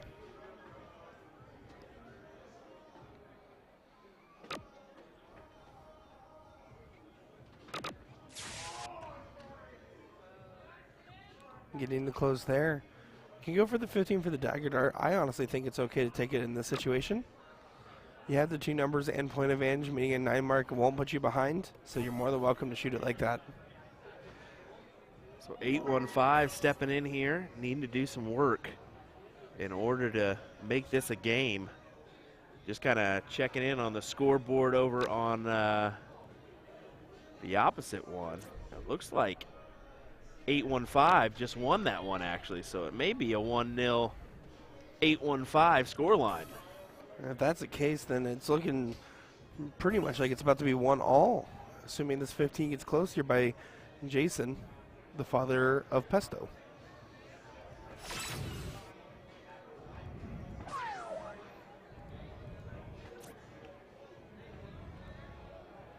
Once again, this is your 3rd place match in level 1.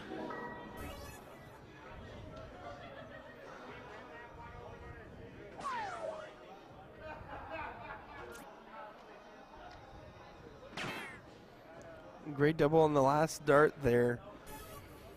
But with Kyle being able to close this in 1 dart, very well just may do so. Going right at these bulls here.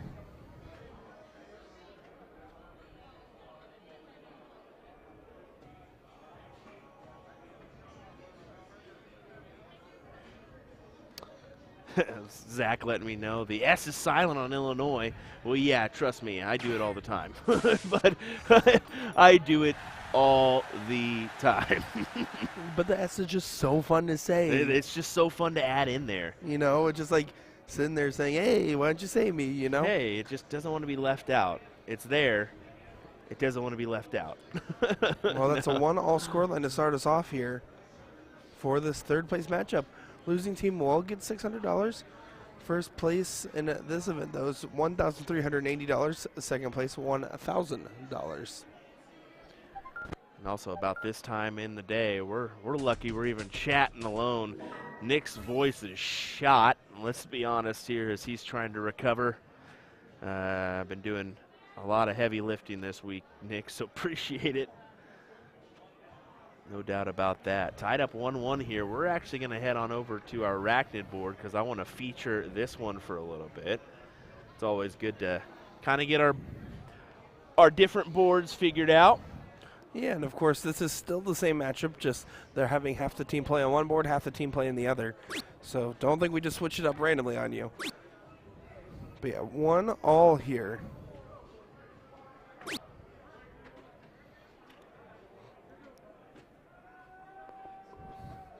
Nick there, finding the close on those 20s. Getting a good start off for his team here. 815 though, not messing about. Hitting a 6 mark on the open. See Jason kind of like blowing onto his hands, trying to keep them warm here. It's like a big thing. If you've ever tried to play with your hands a little cold, and the AC's working pretty well in the hall, as it's kind of empty right now. Playing with cold hands is really hard. You don't have the same level of control and tactility with your muscles.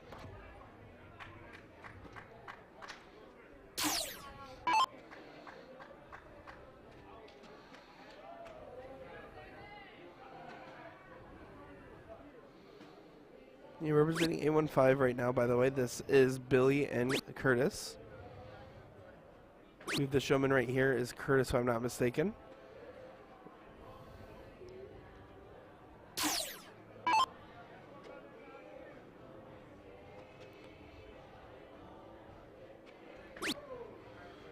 Nick just going to keep chopping away at those 20s there. Use that first start as a great distance marker and is able to capitalize immensely off of hitting a 7 mark there. Oh no, that's Ed. All right. Appreciate that one in chat. As I always am trying to get the hang of meeting all these new players here for me, new to me, excuse me. Well, it's also the fact that we're too tired and lazy at this point to go out there and ask him.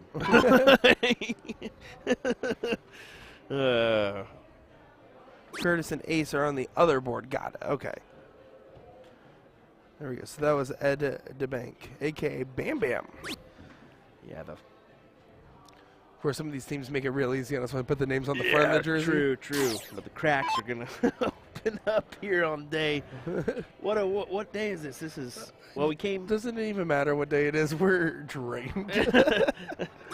We got here last Wednesday. You came Tuesday evening. I don't know why you did that one, but okay.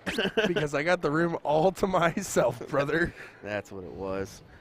And you'll be actually making the red eye again tonight as you head home, and I'll be heading home in the morning. Yeah. For a massive 3 days before we go to Whammo. Hey, you know, a little rest is better than none, although I know you'd prefer to have a lot more there. As we can tell you here, we don't claim to have the hardest job in the world. We have a really cool gig here.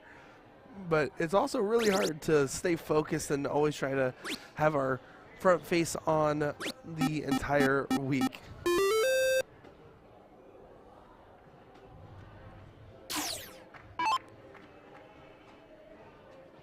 A little bit of a point battle going on here, but Jason needs to find a number. Going right for those 18s here. Very aggressive throw. Finding the 4. Closing that distance a little bit here. Gary saying Ed's in the Steel Tip Hall of Fame, so that's a cool little accomplishment there.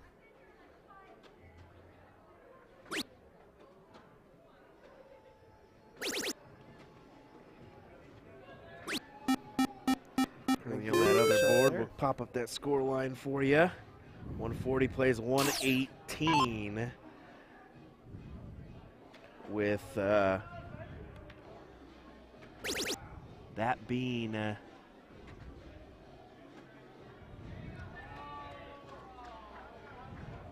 just want to be sure I'm right here. Yeah, that is going to be State Street throwing currently. So cut to that one here for you so you can see that score line. 118 plays 140. Yeah, with State Street having a huge advantage in that game at the moment here, which means if they can also win on this board, then they'll be able to win the match.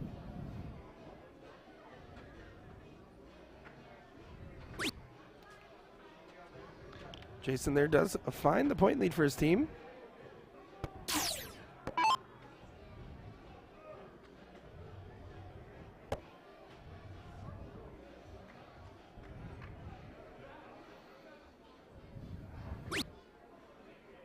Definitely a battle we have going on here is State Street. I'm saying State Creek because my wife's dad was in a band called Slate Creek. Oh, so this is a little. Now, I actually put Slate Street in there beforehand. That's true.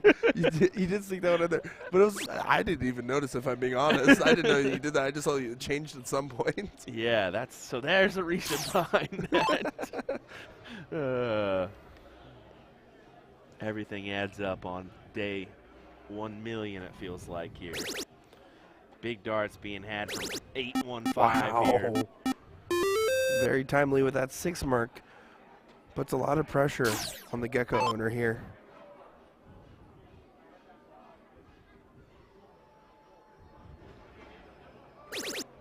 Oh, that's a great start, though.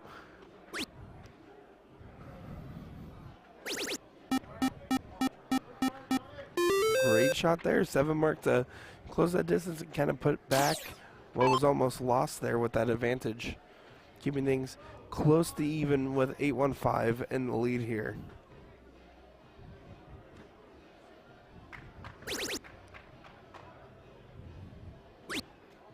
Big hat trick over on that other board as it looks like State Street won on the Phoenix. So that would make this 2-1. Yeah, if 815 can pull this one off, it'd be 2-2. Let's see.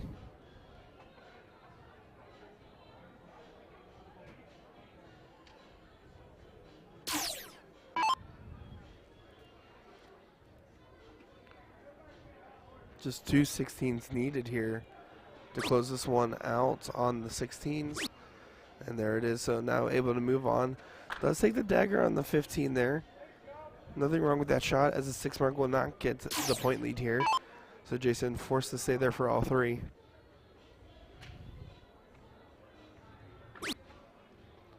Let's see if that dart helps or hurts.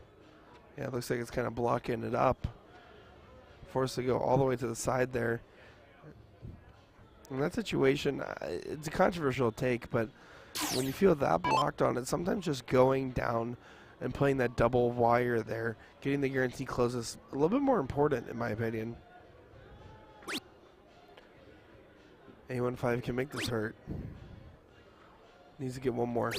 And finds a triple in the last start there. A great shot, putting them in advantage.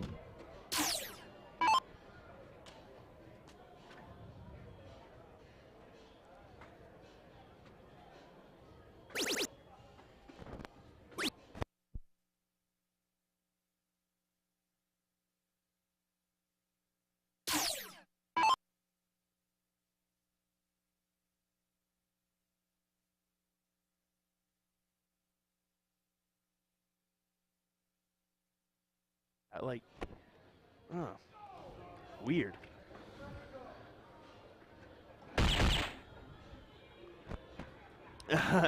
Lisa Van Dongen says it's cute that now I can sit next to Jules and watch darts. Well, just for a little bit of time before he makes his jaunt over to England.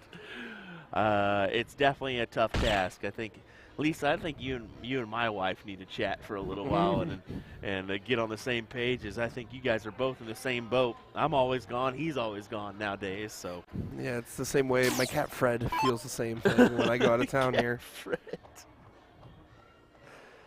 Little dude misses me. What can I say? I got a couple kiddos where we only have the one, thank goodness. Couldn't imagine having multiple doing this right now. It's tied now, 2-2. Yes, indeed. I wonder what board we're going to play on. They do have the option here.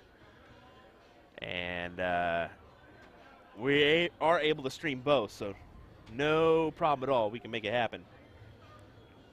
Exactly. So this is going to be every team member playing here, 4-on-4, to decide this, to see who gets to the finals here. You're going to hear some roars on the match starts here.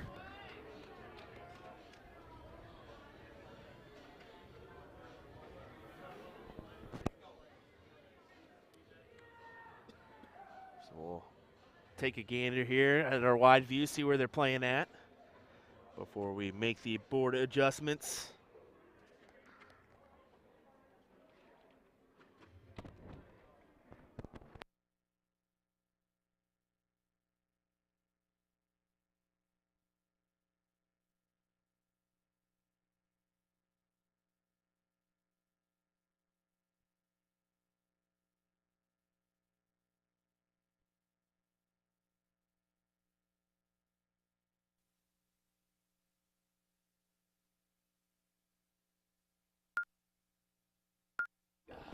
Well, that diddle was a real awooga moment there, as 815 will get the start.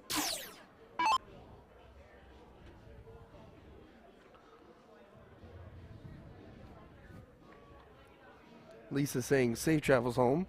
Thank you, Lisa. Appreciate that.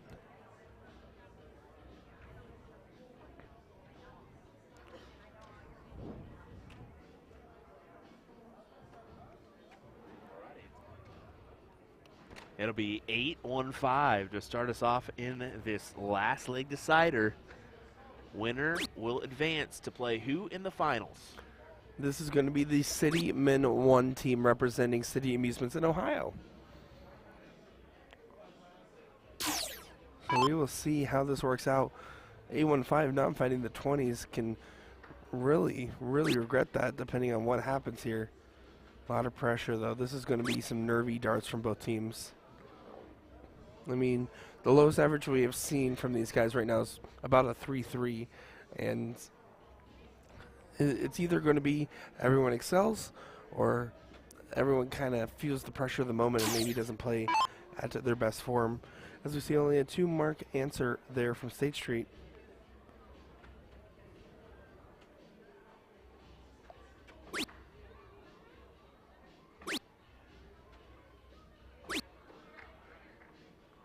Three-mark there. Just staying smart on that shot.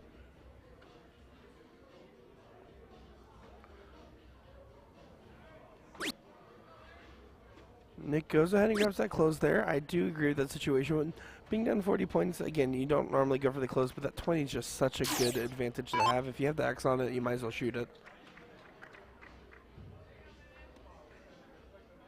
So 19s will be the look.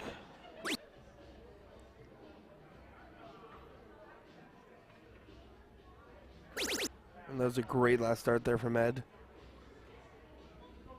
Getting that 4 mark to keep the 8-1-5 marching along.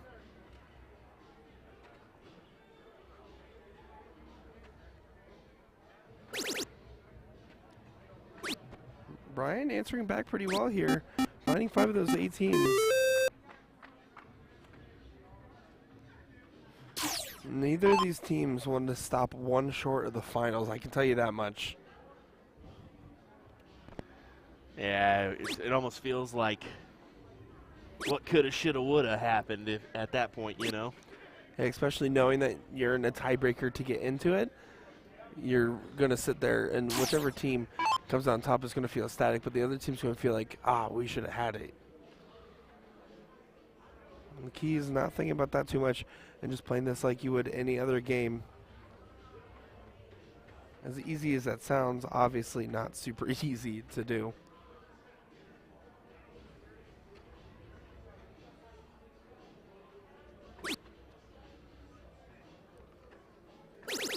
Oh, that's a great second dart there. He's gonna have to, he has to stay up there if he can. If he feels like he has a good angle on it. Yeah, he does. That's a 7 mark there for the State Street gentleman. I mean, it's State Street Pub, but I keep adding a different word each time to the last one. I think State Street is just the team name, and I get to decide the last word.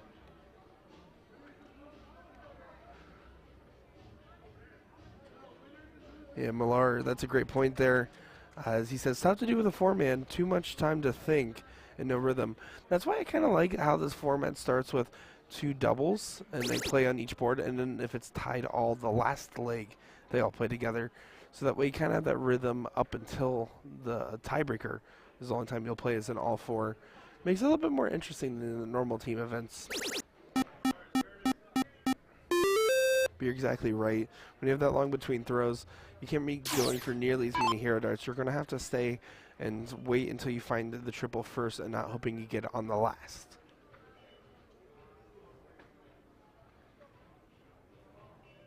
Jason has to get it underneath that dart, and he does, but not much room left in there. That was a greatly thrown dart there. Able to kick it right through the goalposts.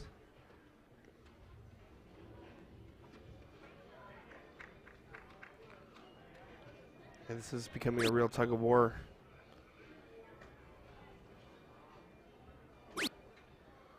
And now, for the first time in a while, State Street coming up with a point lead to start off their turn here. 2 single 19s needed for the close. Ideally, you get that trip 18 before you get that close. Now you have to go for it, and he's looking up still. I don't agree with that. I don't love that shot at all. 6 mark there makes it a lot better.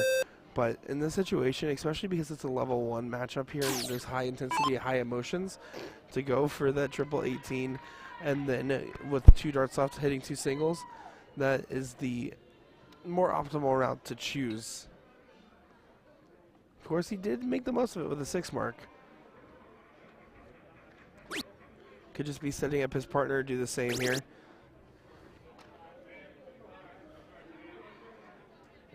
Again, we'll see how this goes here, but when you have the high octane, fast heartbeat of a tiebreaker to get into the finals here, it's very much easy to miss the easy darts here.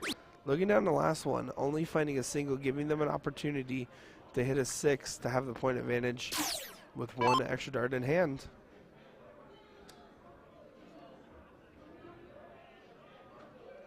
Bruce asking, could you all stream the level 2 championship by chance?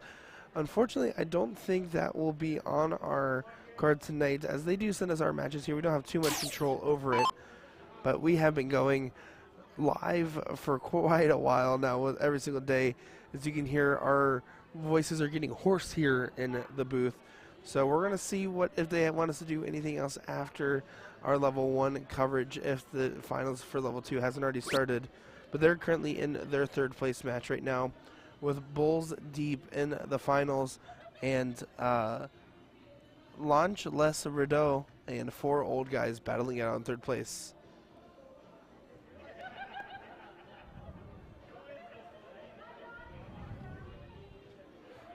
Getting the close there and then going over to that 17, it's a little bit risky. I'm not going to lie. Now, if again, it sets them up with a 9 mark opportunity to take control. You never really want to leave those if you can. Level 1 means that these guys are still capable of hitting shots like that when needed. Always securing those points first. That's going to be the key to success here. Did it not hurt, though. Now Jason can start down there if he wants, because 3 big singles will still get you that close.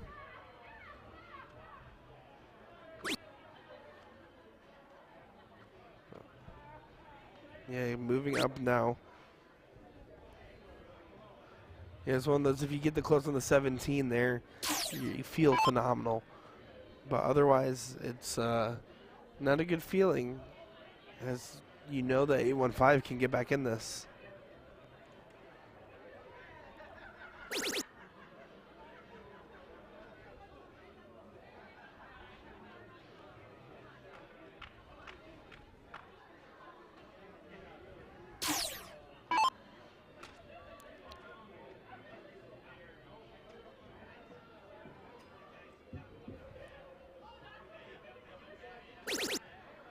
Nick finding that first dart triple. This time he is doing the switch up for the 2 marks to close, but doesn't connect it on that last. You can see he gave a little skip and a hop there.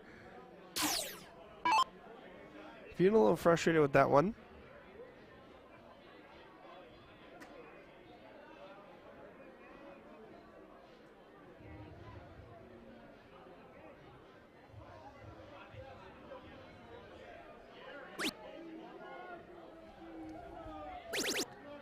Oh, and it's going to hurt too.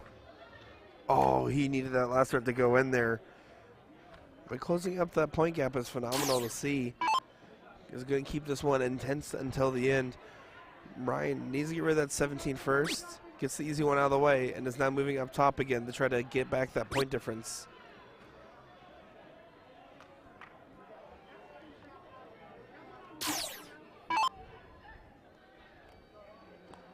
Guess who's back? Back again. Shady's back. Tell a friend. Alrighty, Bruce asked if we could stream level 2 championships. We already talked about by that chance. Well, I wanted to make sure that we knew. I went up there and actually seen what the outlook was for our tournament staff, and honestly, it was, yeah, we'll try to make that happen. So we'll see if we can make it happen or not. Yeah, it's going to be, right now they're in that 3rd place match going into the finals right now as well. So we'll see if there's some way we can fit it in. It's going to be very difficult. It'll probably be priority this level 1 because we've been seeing level 1. It wouldn't make any sense just to hop on over to level 2. But yeah. It is crummy with all levels starting at the same time. You're going to most likely come to a conclusion around the same time. Yeah, a lot of overlap there. We'll do what we can. Yeah, we can see what we'll make happen.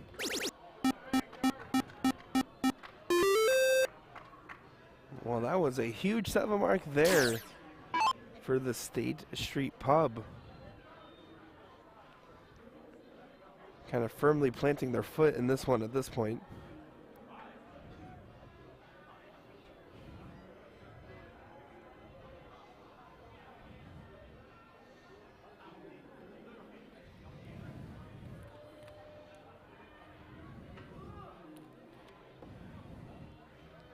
Uh-oh.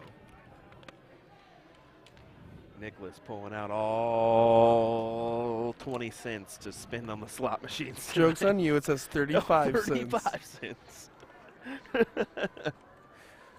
Joke's on you, Buster Rhymes.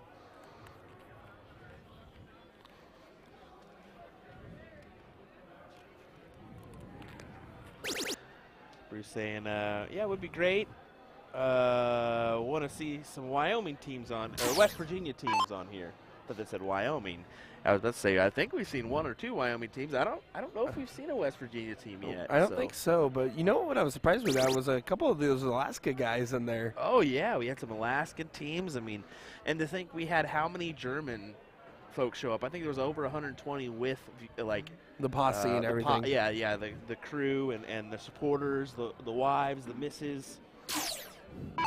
The misters for the ladies players as well. Exactly. Thank you, Nick. Yeah, there was a lot of great representation there as they pretty much didn't play yesterday. Kind of taking the day to enjoy the town. I know a couple of them are going over to explore more of America, and some of them have said they're going to Washington next. 7 mark there for 815.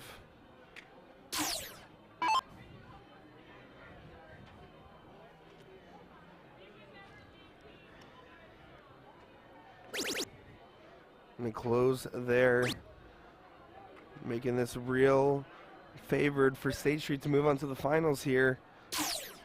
They are 3 bowls away from taking it. 815 is down, I believe, 8 bowls here if my math is right, which means they need to hit at least 2 before closing those 18s. Great shot there, 3 bowls closed. Still take 5 to get up here if no other points are scored. But we've seen many games won and a lost on trying to close the bulls. So not out of the woods yet till it's over. But here we go. 1. Needs to find the double, just finds a single, but they're in good shape. Yeah, 815 needs near perfection or perfection. 5 or 6 bulls here. Anything less won't be enough.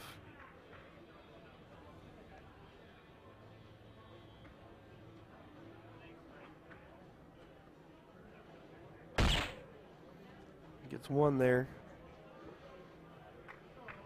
Now 4 bulls needed for it on the off chance that there is a complete miss from State Street. Would leave it out, but Kyle, to get his team into the finals right here, wants to take it, needing 1 bull.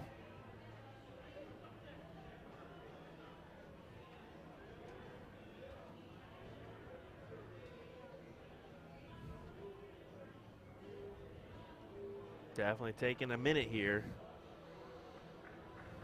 Never like that because you're building up your pressure, I feel. Yeah, it's part of his hedge he has with his throw.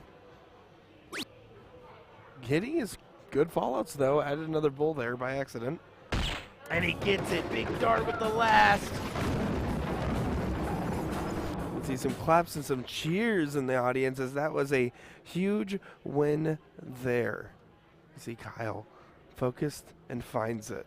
Good shots there as we're going to see State Street Pub head on into the finals where they're going to face who? This is going to be the City Men 1. This is going to be the Ohio team. And they've been playing well. They were really dominant when we saw them on stream. So we'll find out who our champion is going to be next here on USA Dart's coverage of NDA Team Dart 2023. Don't go anywhere. City Men versus State Street next here on USA Darts.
So you want to get into darts, but you're not sure how. We can definitely help with that. We're usadartsproduction, and we've been a dart specialty store for over 30 years. We have the greatest variety of darts in the country. But don't worry, we can narrow down that selection for you, whether you're a complete beginner or a full-on expert. We developed our own Colonial brand to offer an inexpensive line of darts, dartboards, and accessories, so you can get into the game without breaking the bank. Join our amazing community by going to azdarts.com.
Alrighty, folks, here we go. It's finals time in team cricket as we've got the City Men taking on State Street Pub in our Level 1 finals. Will Stuart, Nick Dichiria here. You ready for some action, Nick? You betcha, bud. You betcha. Yeah, this is going to be a great one here. I mean, we've seen State Street Pub really just dig deep and fight when they can. And then, of course, Cityman, who was in our first match we covered, just really played super dominant there. You saw that who just threw there from State Street. That was Jason. I went to him and I was like, so is the chat lying or telling me the truth? Are you the father of Pesto? He's like, yeah, I got a gecko named Pesto, and that's who I'm playing for today.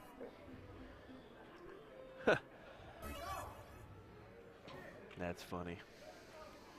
Well, City out to a couple house advantage here so far in this one. Yeah, certainly the case is they're kind of coming out swinging. Of course, this is going on boards F11 and F12. We're going to try to feature a little bit of both of those. It's actually sorry, F10 and F11, yeah. Excuse me. We allowed them to play on these two boards if they wanted to. It's also easier us to flip between the two, so we were down for that. Exactly. So just remember, half the team's playing on one board, half the team is playing on the other. They're gonna, if it becomes 2-all, then the full teams will play against each other in a last leg decider. Carl saying, Jason leaving it all out on the floor for his reptile son.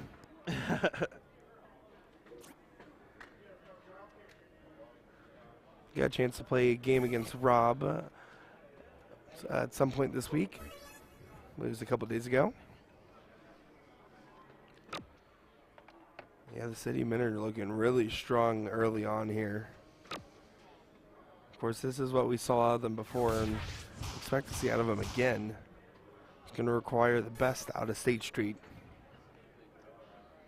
Yeah, City's just been on a tear lately, rocking their City Amusement jerseys from Magic Wear. Look at them. Yeah, nice looking jerseys, sharp. loving them. I like that maroon and blue color there. Yeah, I did all this work putting on this fancy vest and everything, and it turns out those jerseys is all I needed to wear to look good. Hashtag not an ad.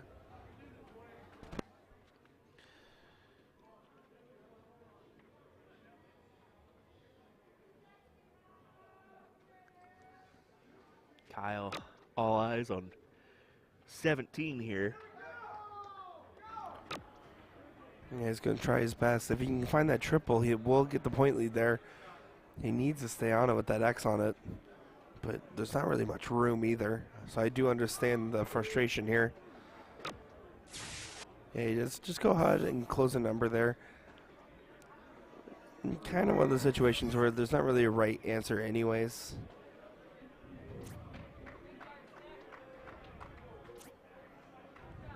Unfortunate.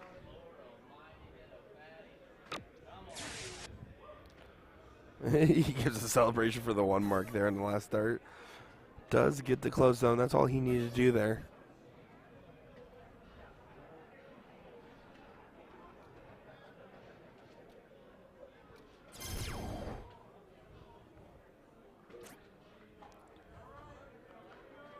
Jason, oh, I thought he was hitting that on the last. Having some success on the 16s, but not as much as he would like.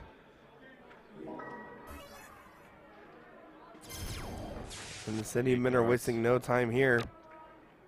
They are definitely not. And just to give you a gander on the other board, City is currently shooting right now, and they're looking promising to possibly pull this leg off as well. Yeah, if they get an early 2-0 advantage, it's going to be extremely hard for State Street Pub to not only pull 3 legs off in a row, but then to dip again. It'd be a bad position to find yourself in. You really need this to be even early on.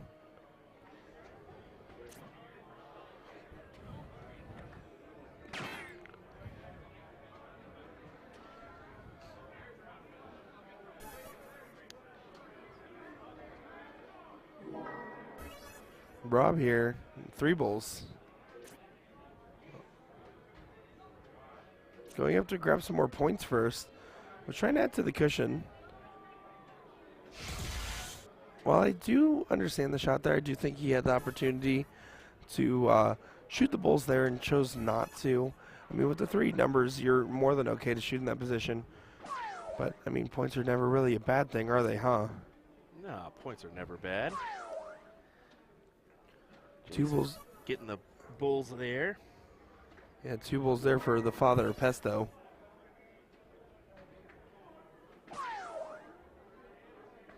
Here we go.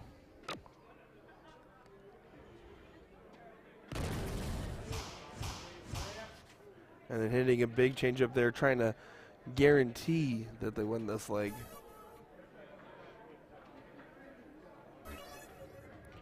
They kind of just have to have full trust that the other half of their team is doing well on the other end hit there.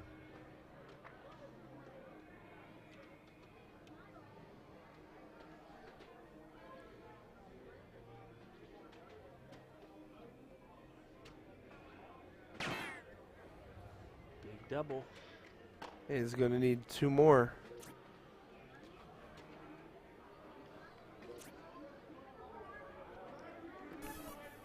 Rob now with an opportunity.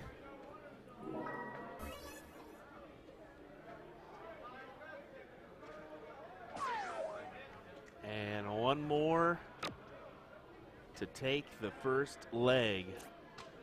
And he just can't find it there. You can see Rob was a little upset with that one, but he's been playing all right. And of course, being Robert Robinson.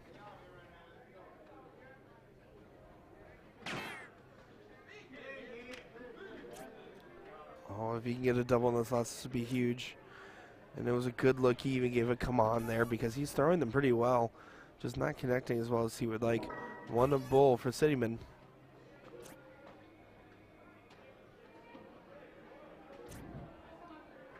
Well, outside's gotta kind of relax here, settle in, and hit this. Yeah, with no outshot available, I think staying on the bull is still the right shot. Doesn't connect. Does start to get a little dicey now. If they get a double early on here, we'll see what happens. As it looks like City is still out in front over there on our other board.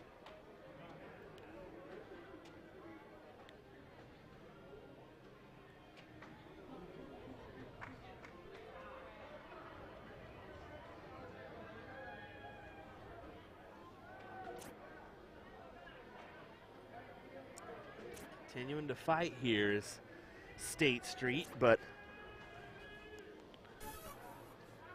City's just on the brink. Yeah, they really are. And no more messing around as Rob squared takes that one. And if City is still doing as well as they were last time I checked over here, this should be good position for them.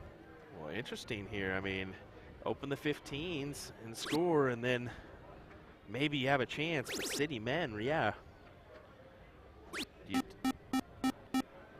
Making it interesting. Yeah, definitely interesting.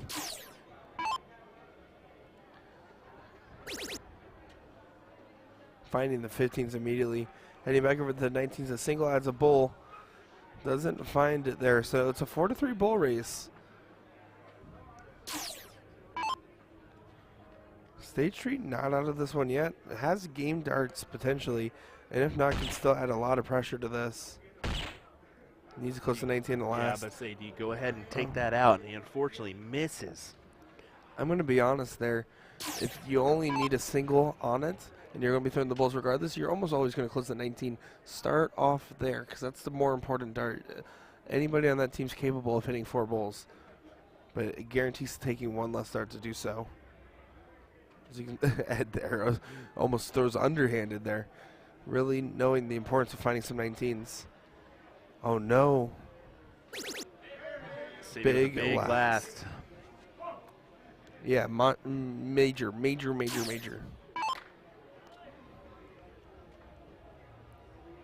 Nick still has game darts. He did need to go double-double for it, though. Gets rid of those 19s. And over to the bulls here. Yeah, 65-point difference, so it's 3-3 on Bulls right now. City finds one. And there's the other two. City goes up 2-0 in this final, needing just one more leg in order to win. Yeah, doing so in dramatic fashion there. I mean, that's a super intense position to be putting yourself and your team in, and they end up coming through there. So now one leg away, as you said, Will. You see back there Scuba Steve Diker there to support these Green Bay players from State Street.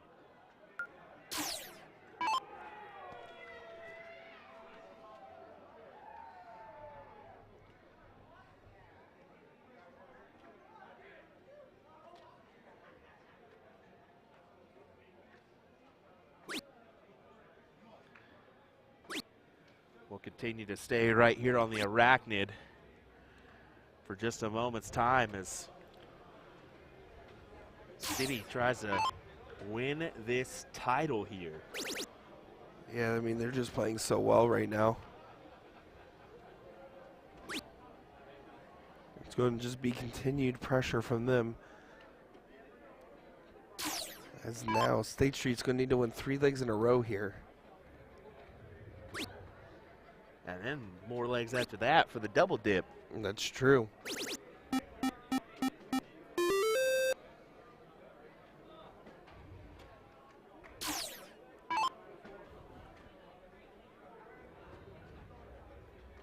Rob squared. Going to go right to those 18s.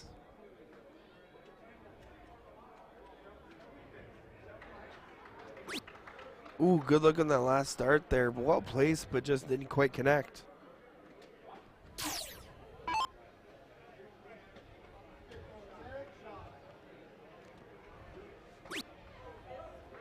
Nick just electing to stay on the 20s. And then a big trip 18 with the last. Yeah, that's a great timing there from Nick.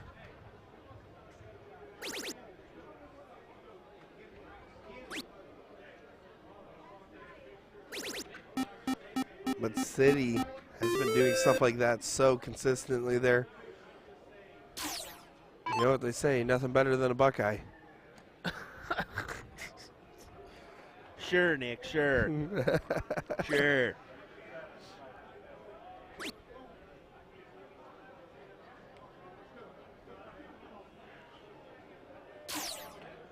If you get that first start triple, I do think you take a look at closing the 18s here. And now you're going to be forced to stay. Yeah, if you got that triple there, you could definitely close the 18 and then either continue to point or close. But you don't want to have that 2-number disadvantage. Again, you only need just a single close at 18, but it's still a dart in hand that you have to throw. Oh my goodness. 7 mark there from Nick to continue applying pressure.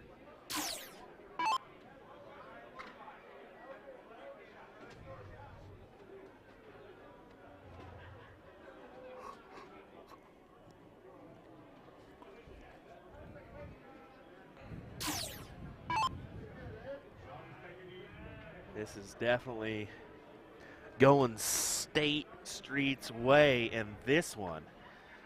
But over on the other board, boy, oh boy, do we have a fight on the 20s and 19s. Back and forth we go. It's 240 to 130, 190 right now after that last dart.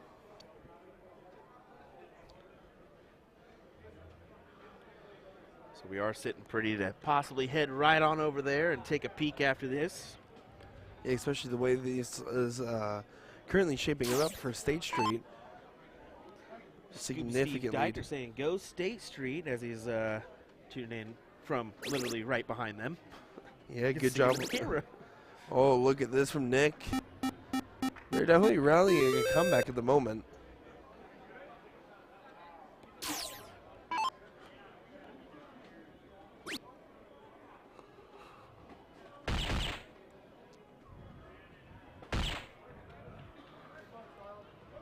Three balls there for the City men.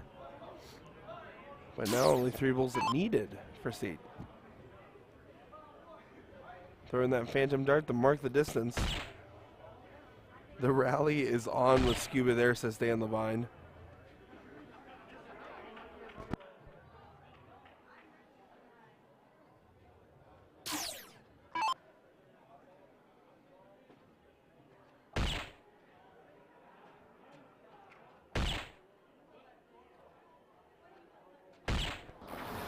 City with a good little round there. A little celebration there from Rob Squared. But Nick, Yeah, full beast mode indeed right now for Nick. That's going to be a tough one to work our way around, but if he can just step on over and hit it here, it'll get a leg on the board. that's a good shot there. I think someone must have tagged one of those Wisconsin group shots as all of a sudden you see John Pilgrim and Matt Graff and everybody jumping in the chat. We're going to head on over to board. Oh my, look at this. City looking strong to pull out the title now. Oh, that's such a good position for them, but it's not over yet. You just need to find a little bit of love and luck on that 15. One more of those. Oh.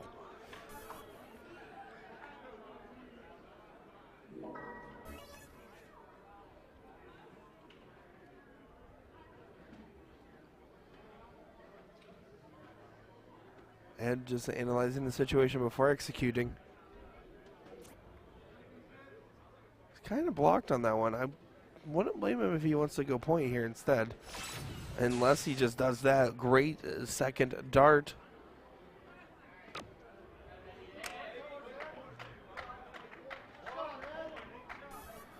And then they're even saying, good job getting points, even though it was a fall out there. He's like, yeah, I meant to do that.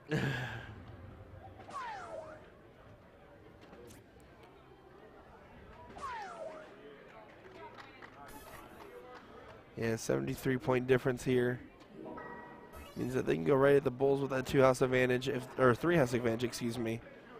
City, men, so close to the title.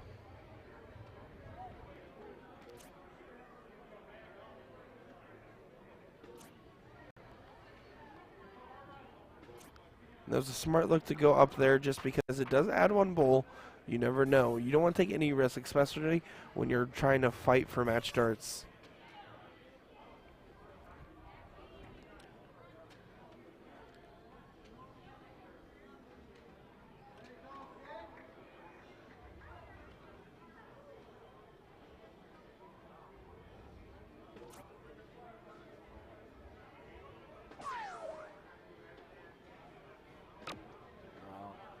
Three bulls needed here from City to wrap up the title in Team Cricket Level 1.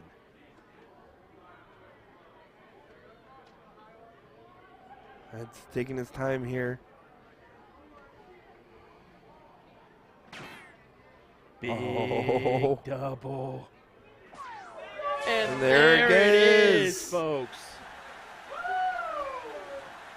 Great stuff as we'll take a look at the replay of City here. Big double with the first and just got to put it in with the next one, and a big sigh of relief there for him.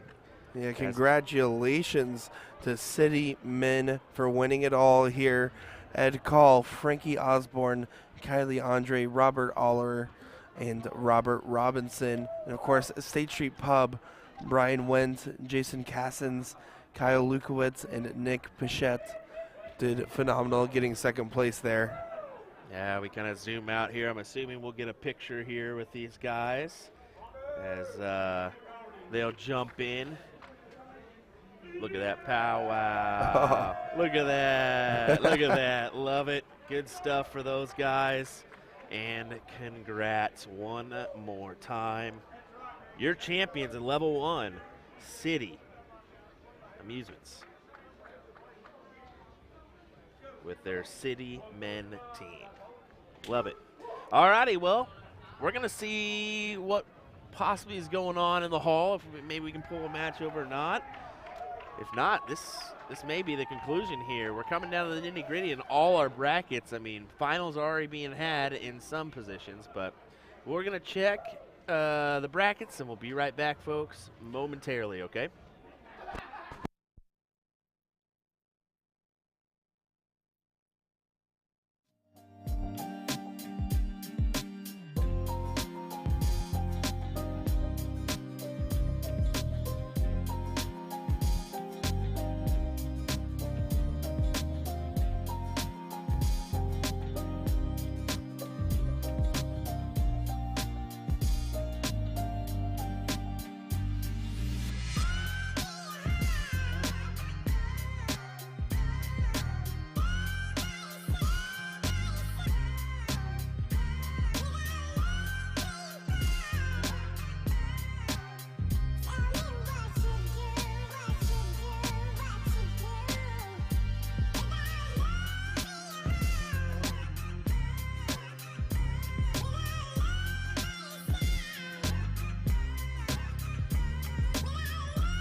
Alrighty, for you at home,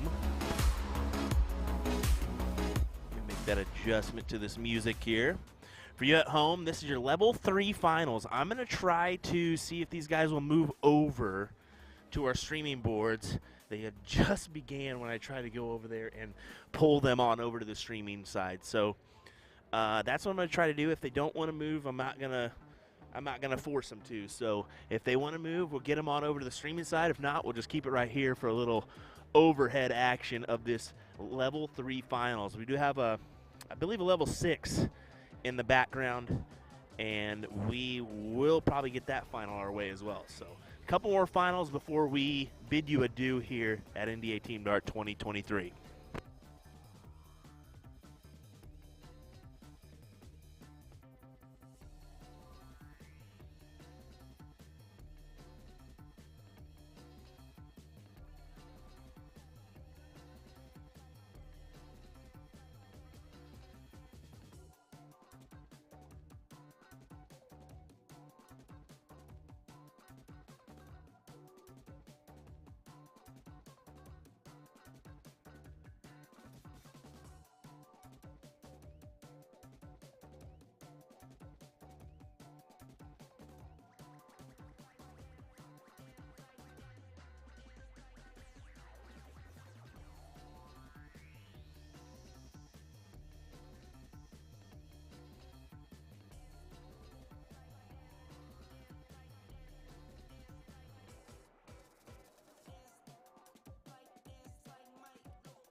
Alrighty, guys, we are going to go ahead and get this match over on our streaming board. We asked them if they would like to move on over, and they say, yeah, sure, we can do that. So it's tied up 1-1 now in this level 3 matchup.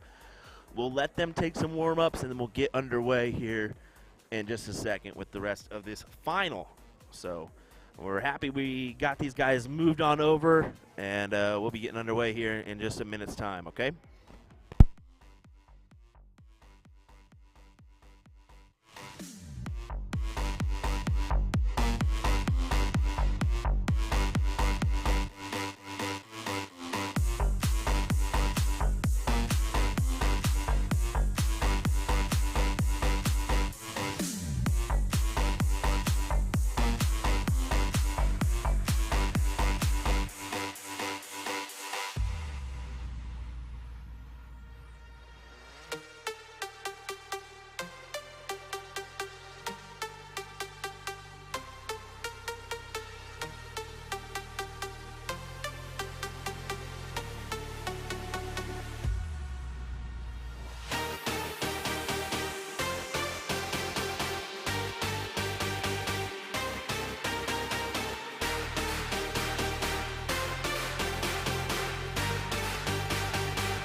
Well, hello everybody. We got a special little rendition here, as Will told you about it. But this is going to be our third place finals, or excuse me, Division 3 finals here for Team Cricket. I was just about to say, third place finals, huh? That's a new part of the bracket I've never seen before. Of course, I am Nick Dichiria, joined by Will Stuart here. Up at the line, this is half and half throw-in at the moment. It's a 1-all score line. Half and half does have to win out to get into the next dip. Tri-State just needs to hold their own and get the 3 legs to be able to come out on top. Of course, this again taking place on 2 different boards at the same time, so do keep that in mind. And who has the king seat here? The Brass Room does. So Brass Room, which is going to be these Tri-State amusement shirts. So this is half and half stepping up now. They are coming from the loser's side.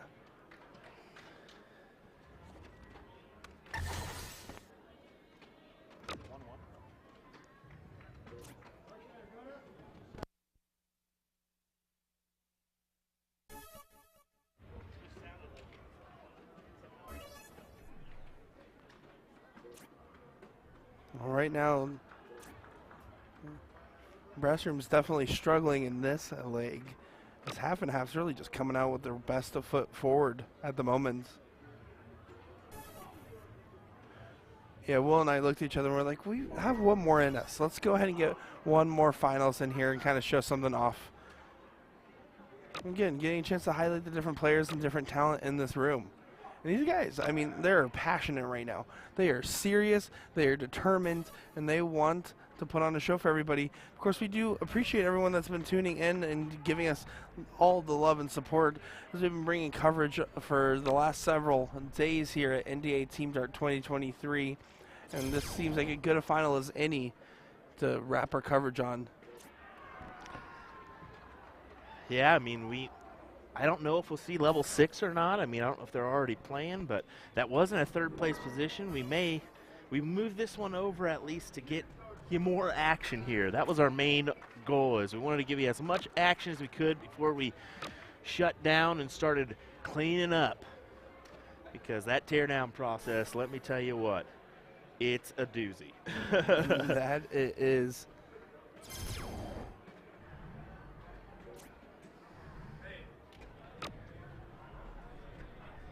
Honestly, probably looking at it, I bet you that level 6 will get played out, because we are creeping up on that 4 o'clock, and we're going to have to move some stuff from the boards in order to let these matches happen. Yeah, exactly. But I am glad that we were able to get this match here. So that was a great work from Will to make sure they moved over. So shout out to Will the Thrill Stewart. Hey, shout out to these guys. I mean, let's be honest. They didn't have to move on over, and they kind of were like, "Yeah, let's go ahead. We're tied up, nothing to lose." That is very true. Well, this league looks like it's definitely going in the direction of half and half.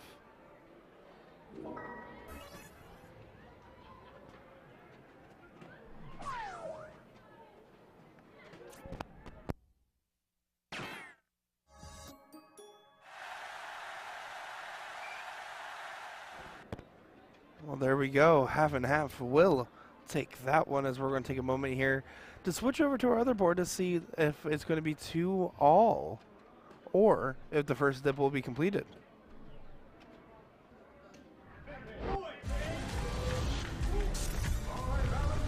Some big claps there from the Tri-State team, the Brass Room.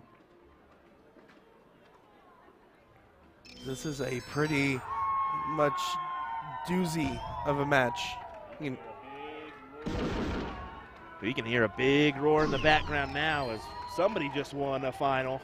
And somebody did just do something.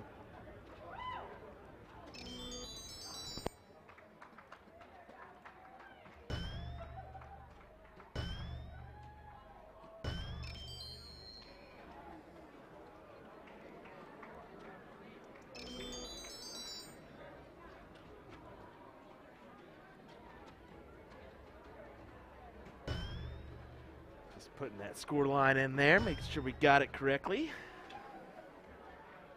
So Brass Room has to take this one in order to tie us up and force that last leg decider if they hope not to go to a double dip situation. Entirely the case here. Ooh, and that was a huge last dart for half and half. Able to get that close and put themselves in a good spot here. That was a well-thrown dart.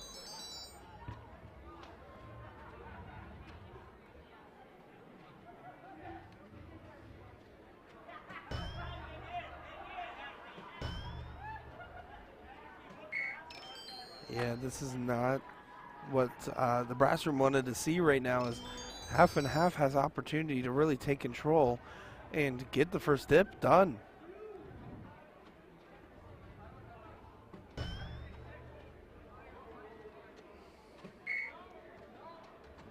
Yeah, it looks like he was going for that 17 and kind of winged it over.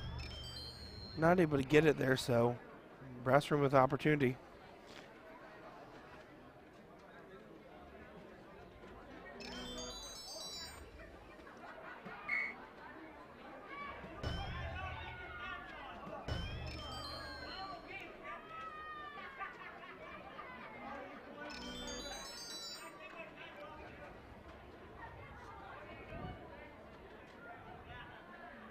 This is going to be Thomas Clemens stepping up to the line now.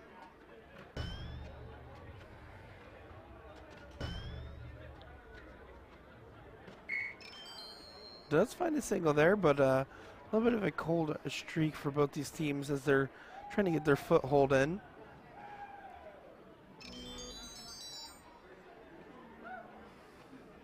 See what Brass Room's able to do with this opportunity given.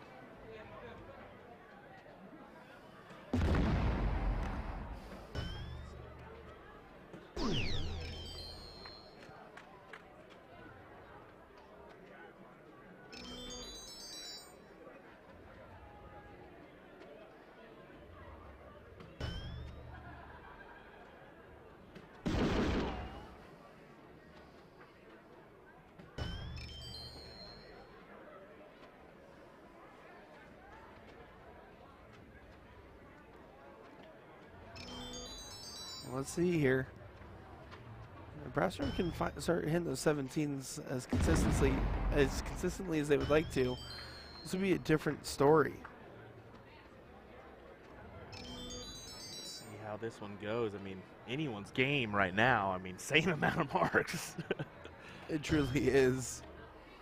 I mean, this is as mirrored as it gets. You know, when you sometimes see these finals, sometimes you'll see one team that's really just been on a roll, storming over everybody, and then the other one that's been like fighting gritty. No, this is just gritty all the way around here. Gritty. No, don't do it. Don't do it. Don't do it. Don't. Gritty. T. Witty. Witty.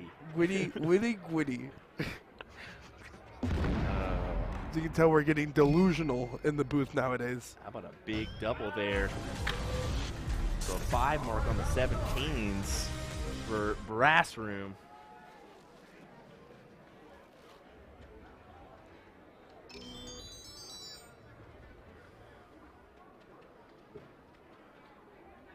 Tony deciding what he wants to do here. He's going up at the 18s.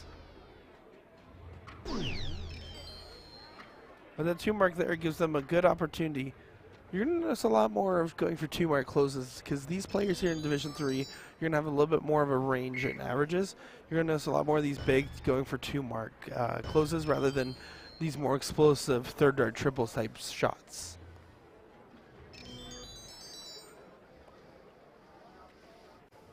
I've never been so angry in my entire life. I can't tell if this is a joke or not, I'm going to be honest. My wife is sending gin photos to put on Facebook, and it's just, oh my goodness.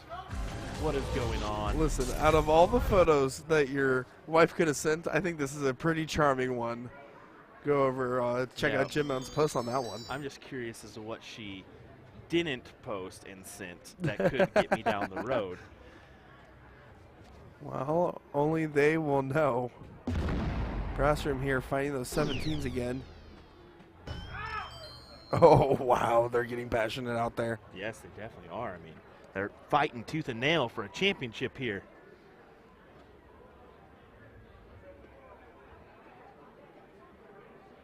Gonna have to hit the button here.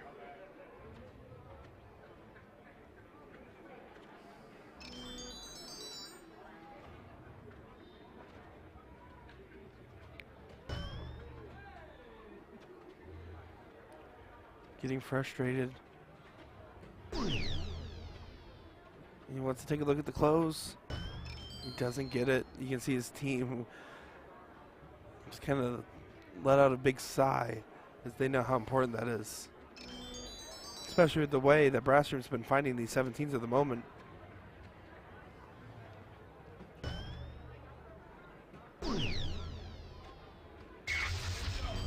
And that was a big shot there for Tri-State. Yeah, big shot indeed. They're trying to make this a 2-2 score line. They don't want to go to the double dip. Can guarantee you that.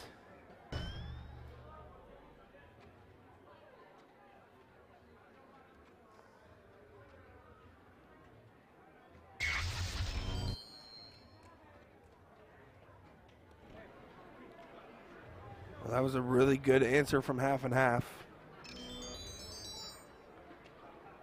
Needs to find a 4 mark on those 16s here. Just going to take his time. Going right at him.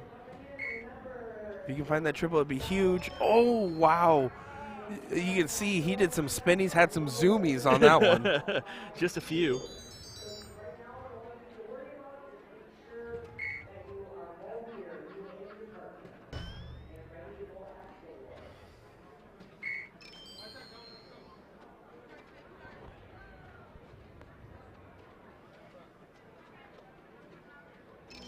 All right. 16s weren't able to get close, so let's see what happens here. Oh, that's a tough start to get through. Oh, but they do regain the point lead there for the brass room.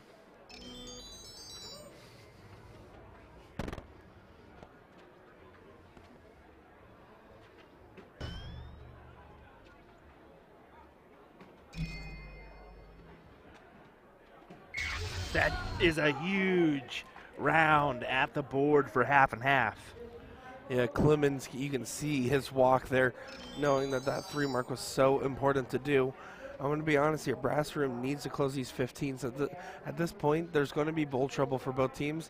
Closing the 15 here is going to give your team the best shot.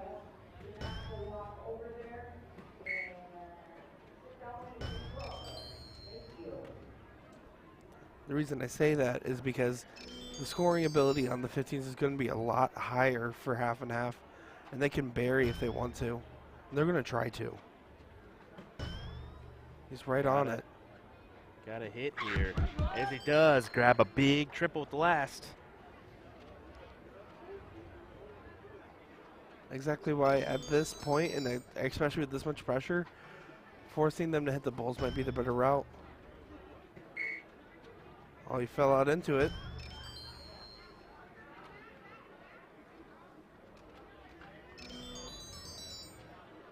Right now it's a 4-3 on the bowl race.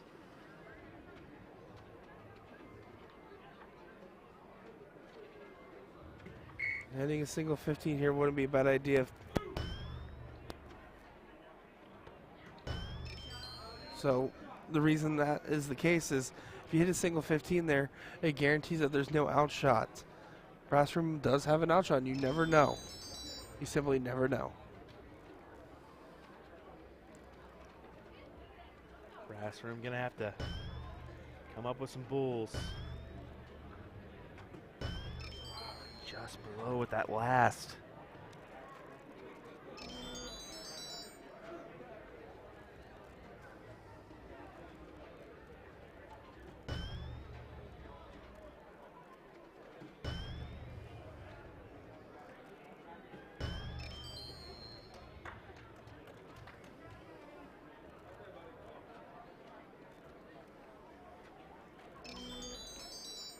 Same opportunity.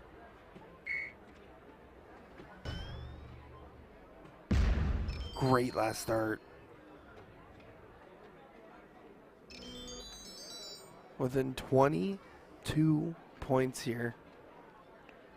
And you can see not even taking a look at the bulls there with this first start. Let's see how he goes about this. Does he go? I would go back to points here. Single 15 adds. There we go. A big grab with that last. And that's a 67-point difference. 3 bulls now needed to get the point lead back. I'm going to be honest. Half and half has struggled on their darts that they've tried to throw at the bull. You have to imagine if you get 1 bull here, you might take the look. There's 1. There's 2. Again, keeping themselves right within arm's reach.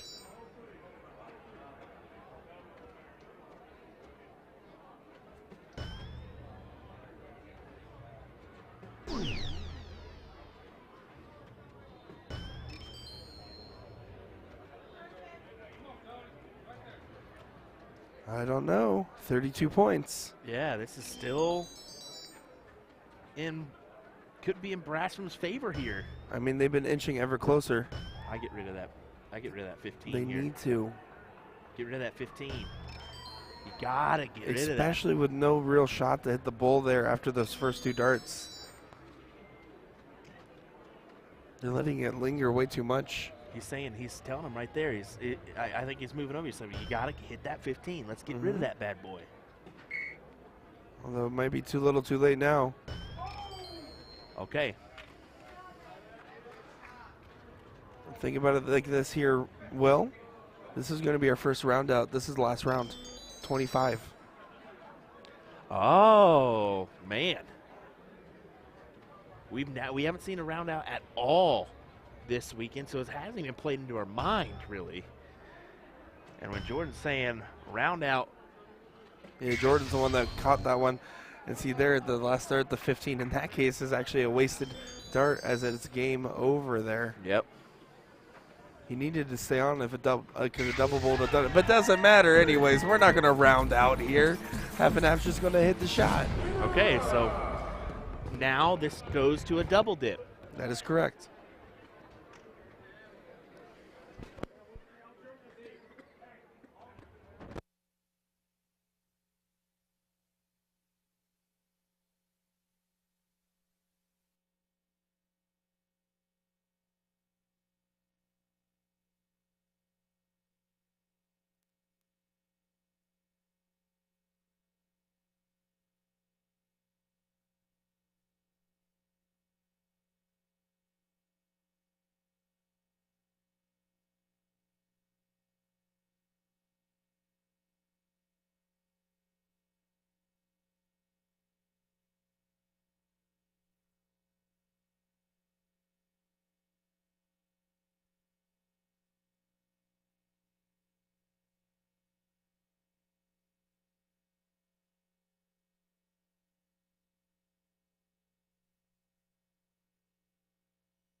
Alrighty, got their sheet.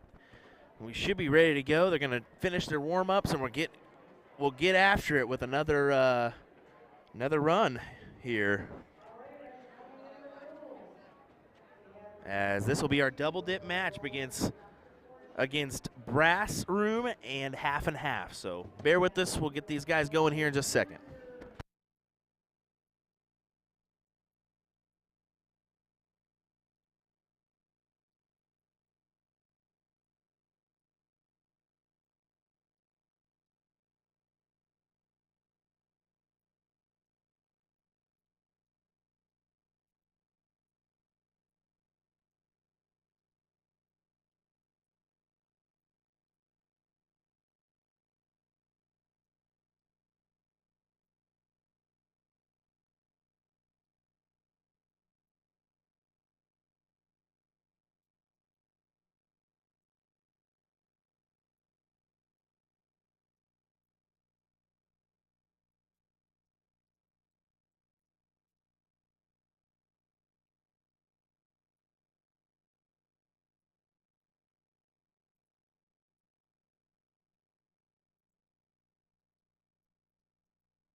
And here we go. Time for that double dip set, folks.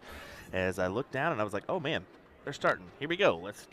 They sneak up on us a little bit here. Let's kick it on over. So excited to have our level 3 finals shown your way. You saw the hall fill back up. Mixed doubles is getting ready to get underway and get started here in the very near future. But this right here will be our last match of the live stream. Yeah, of the stream for NDA Team Dart. So we're just going to enjoy this one. No doubt about it, as we currently got a 0-0 score line for Half and Half and Brass Room in this one. Brass Room already pulling off the Half and Half already pulling off the successful first dip, 3-1. Yeah, they played well. Their hearts are racing, and both teams are playing real tight at the moment here because they want to come out on top. They want to get the hardware.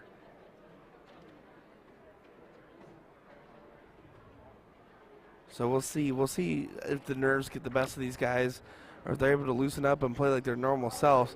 I felt like that first few legs we covered from them, they played a lot looser, and as it got closer to that match point and that first dip completing, everyone got a little bit more nervous, a little bit tighter with their throw.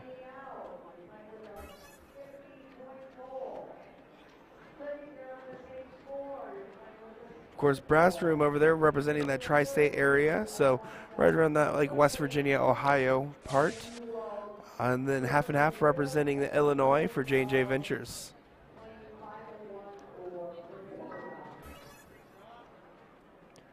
Well, this is basically a new game with no 20s or 19s. Yeah. gentleman's game so far. Oh, these guys are such gentlemen. Until this guy just goes and screws it all up by just getting gotta- some points. Gotta be that guy, huh? Apparently, how rude. Tony here trying to get their own number started, going up to the 18s.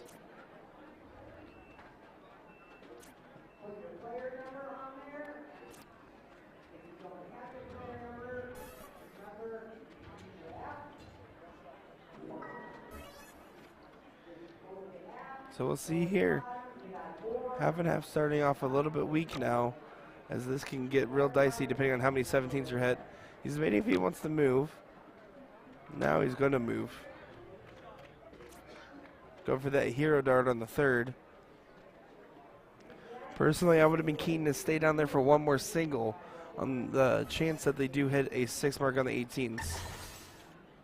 It might be a good chance of that. Oh, good placement there. He really wants to make this a 7 count if he can. Oh! Oh! Oh, that was a dirty deflection. That one was really suspect, because I felt like that might have been in. Just keeping an eye on that other board over there is, man, they're already off to the races in this one on the Arachnid. 120 for half and half, plays 83. As they're going to take a shot at the 16s to close.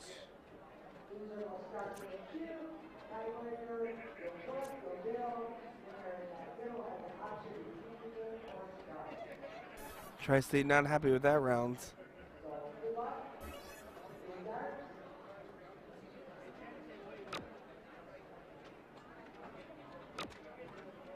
And now half and half is getting back in the mix here. They said, don't worry, we brought the creamer.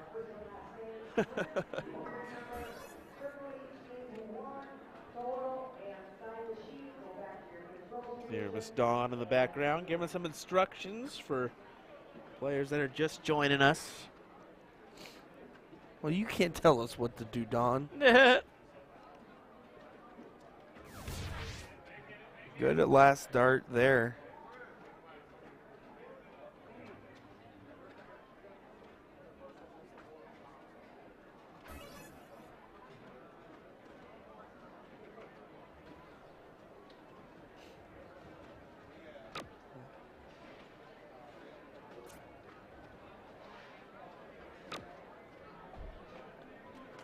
I just want to point out half and half on the other board there. Just hit a huge 7 mark going into the Bulls now to give themselves a great advantage on the other part of the same match. Indeed, I would definitely say so.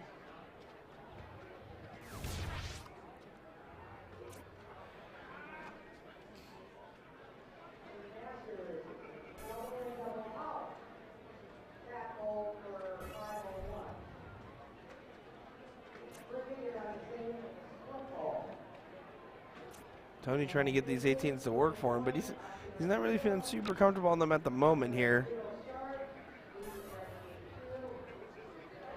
Kind of giving Brassroom free reign to shoot right at him.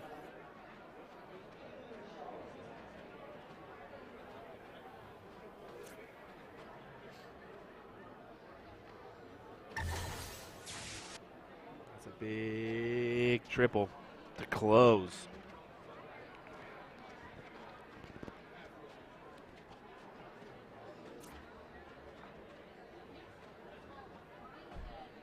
Half and half will take the lead 1-0 as they get the first leg. On our other board.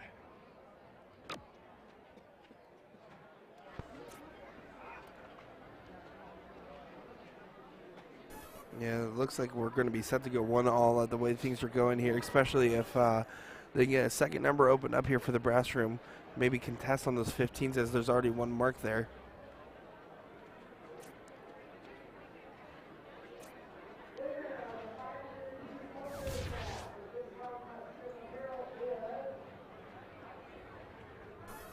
Doing some due diligence, getting some extra points there.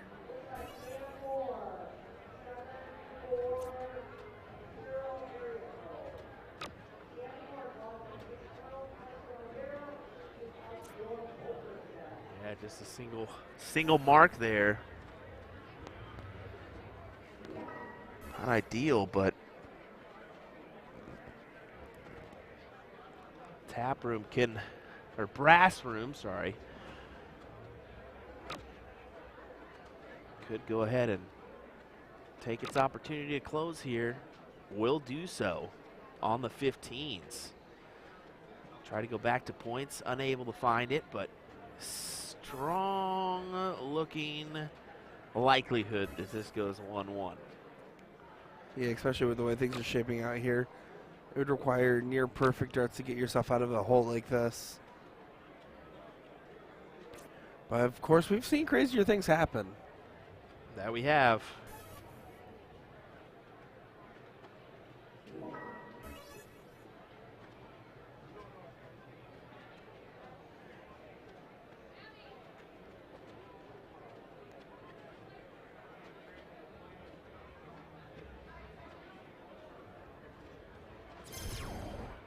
And the 16s are gone in favor of brass room.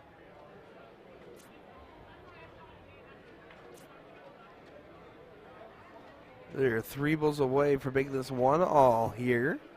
Let us know who you have in chat. Brass room versus half and half here for our Team Cricket Finals Division 3.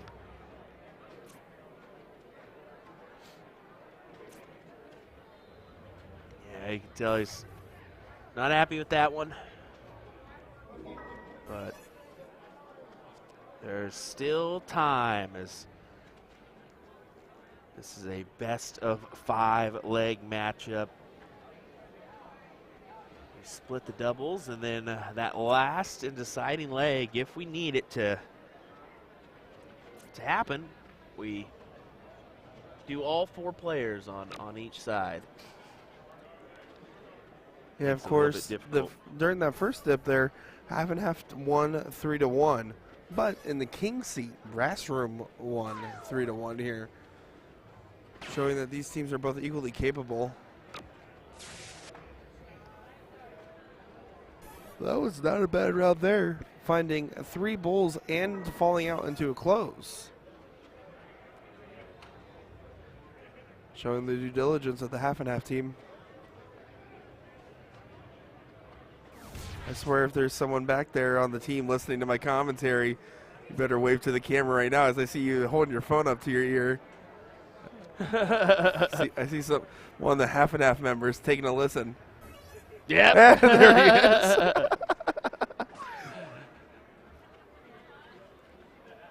Gotta love it.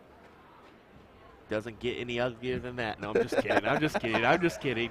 Listen, I dressed up real pretty for you today, Will. This is what I get.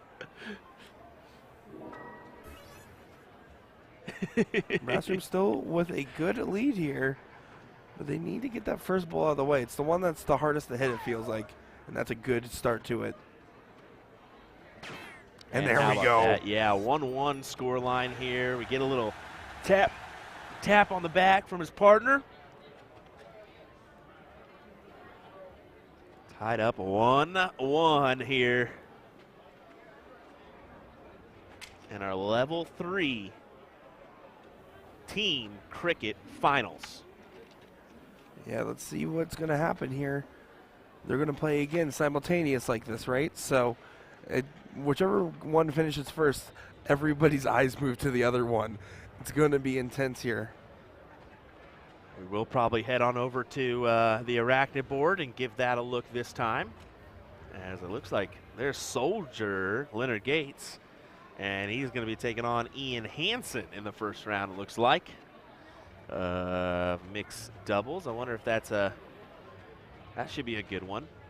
But for right now, we're going to keep it right here as these gentlemen take their last warm-ups and get to playing. Exactly. They're not going to waste much time, as I know that they probably also have events going on this evening for themselves as well.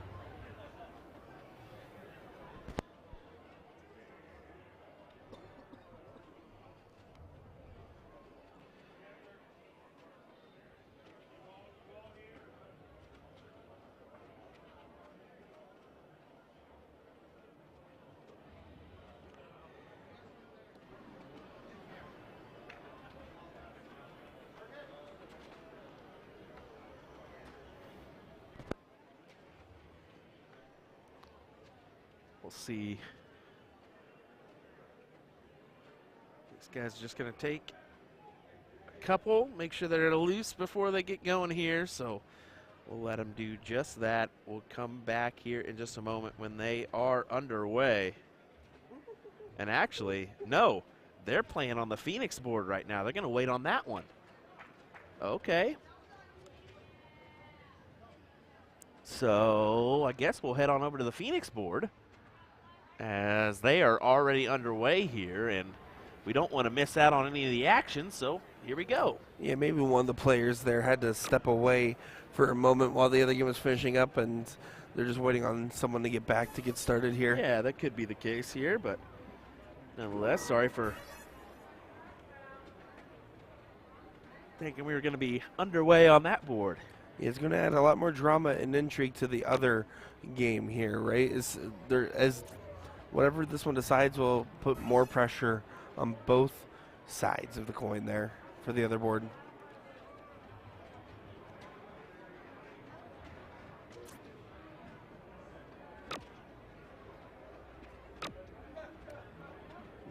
Brass room does get the close there.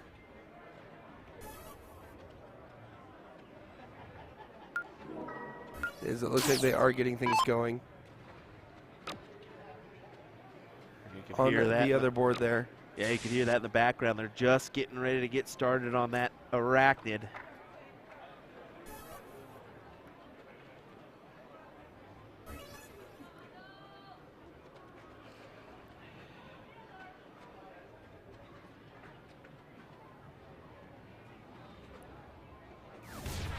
That's a good shot there for Chase. Ooh, the second one was very deceiving, but that was a fantastic timing for a 6 mark there for Brass Room.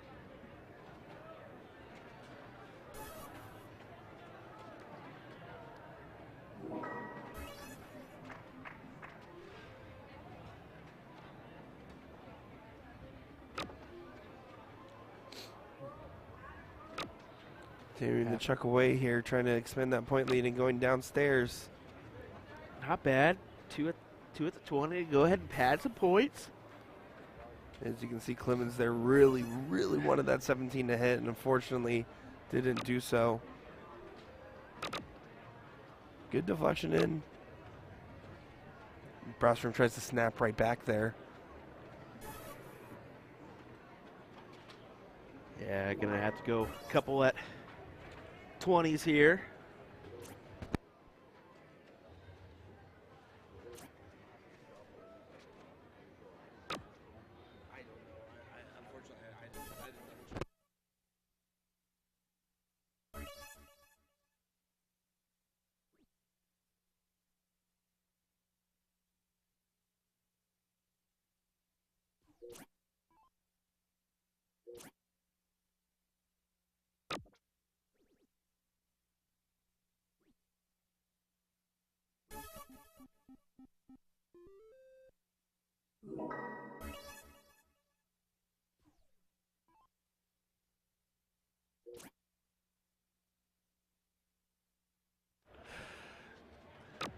Sorry about that. We were just getting a question on the format for mixed doubles, and unfortunately, we were no help at all. We were just like, hey, buddy. Unsurprising news, we were not helpful. We were not helpful at all. So, sorry about that, but.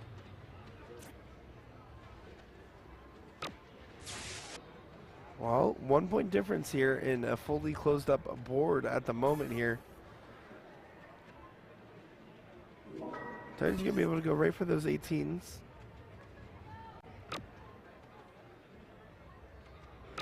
Going to focus on just getting the close here, because the close is super important, and that doesn't get in there in the last, giving Brass Room an opportunity to steal those 18s away if Chase is able to do it. Rocking the Bengals hat over there. Who day? Who day?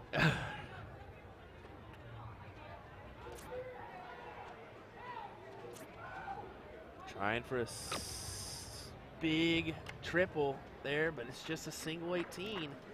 Down 120 to 119 here.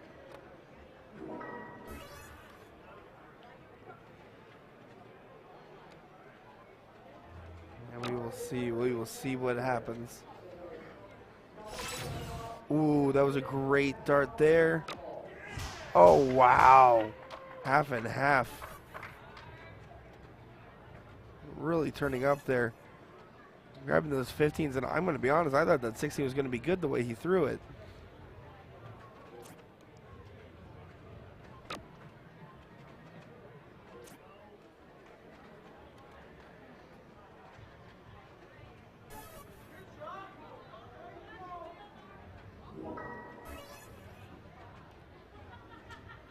Tony now just trying to get those two 16s.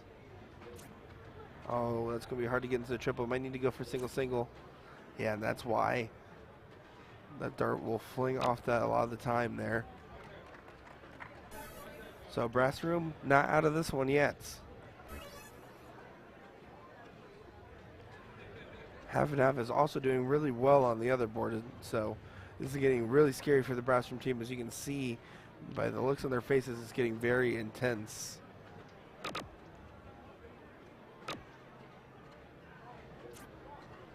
Oh, Chase knew how big that triple would have been.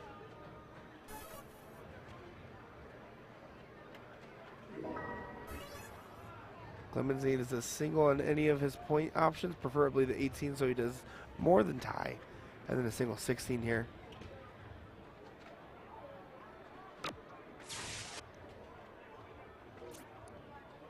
Doesn't get the point lead, though. Giving the opportunity now to brass room.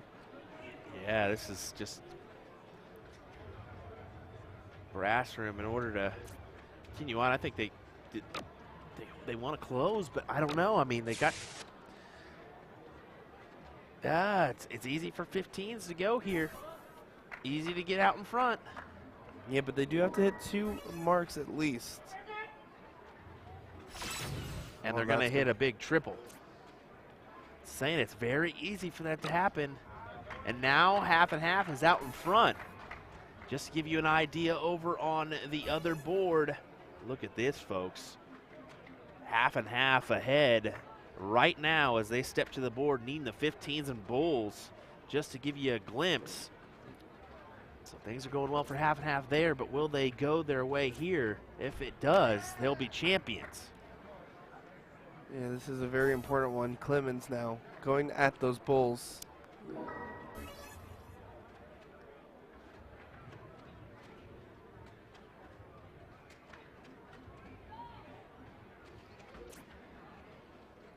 I was going to even add some more points here. Taking no risks at all.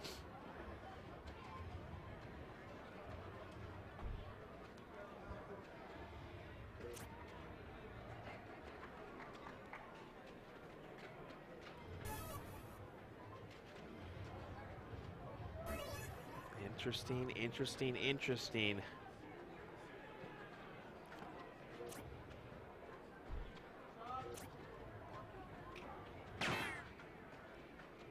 Half and half, a single bull away over on the Arachnid for making this 2-1. Tony does like going for points first a lot of these times.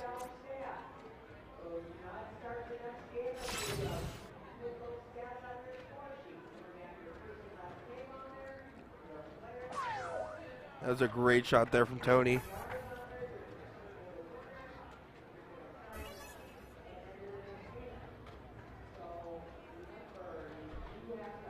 You see half and half does get the leg over there, as it's a 4.41 to win that one. Wow. Wow is indeed right there. And if they can get these last 2 bulls, it is going to be over, and they will be crowned champions of level 3. Just need to take their time here. Outshot is available for the opponent, so it needs to make sure to stay focused on these bulls. If not, just switch to the points. Should switch to the points here. He does not, and no score at all, so this can go for brass room. Exactly, double bull, single bull, trip 15.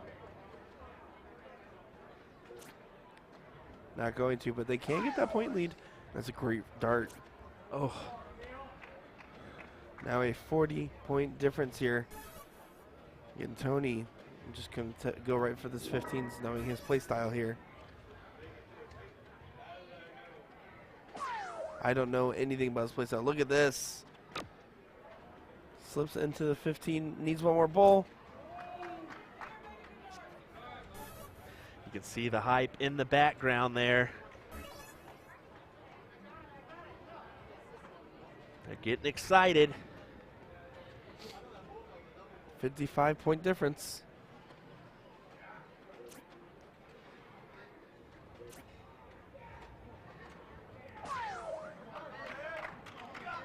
Within 30 points, but Thomas here can end it all.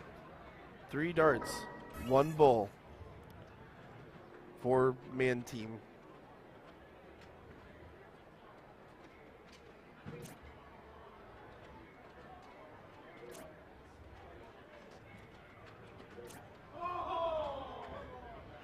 You can see it every single dart. They're getting excited back there. They want it. They want to take the title back home. Absolutely they do. Who wouldn't?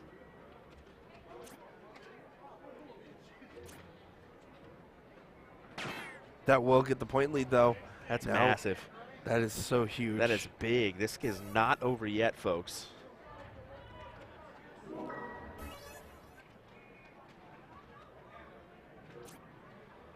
Needs to get 2 mark. Oh, no. Oh, no. This could go to a last leg decider after all. And what looked like half and half's leg to win is now not looking their way. Yeah, they have to be heartbroken. Chase is all over it. He's all over it. And he only finds a single. Who wins this? Oh my. Yeah, oh my goodness, oh my God, oh my goodness. He's going ham.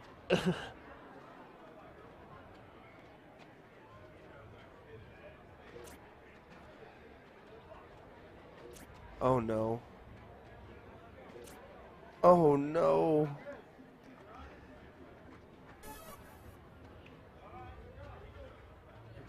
This is as nitty and gritty as it could possibly be.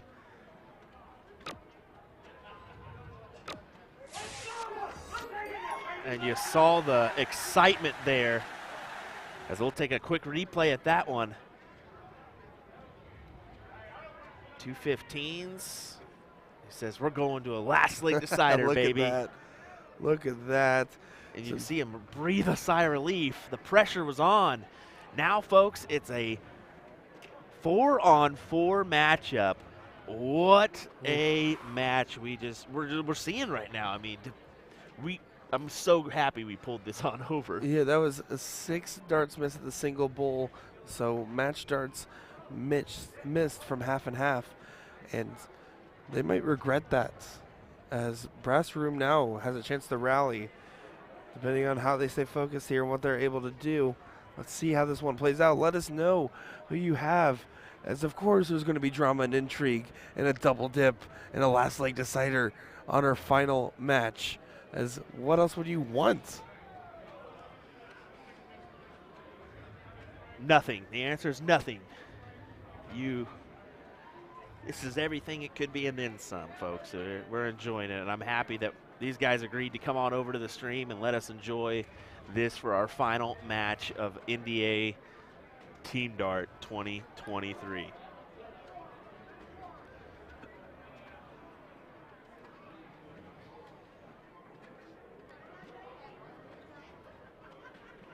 Making sure to write down all the averages. They're each going to give a couple chucks here. Yeah, I did think one of them just said that they're going to use the restroom real quick, so Okay.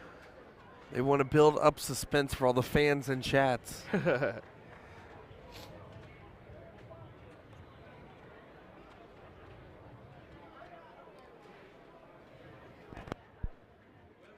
Well, hang tight. We'll get started with this in just a moment's time. Level 3 finals. Winner decided next.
looks like these guys should get underway here in just a second. We had some questions about moving it on over to the mixed match over there that's appetizing. Problem is we don't have streaming capabilities on that one, so that's why we haven't moved it on over. And we're about to use the overhead camera for these guys, so we're going to watch this one conclude here as we get a coin flip from these guys. Take a closer look at that one as we can view the whole team here.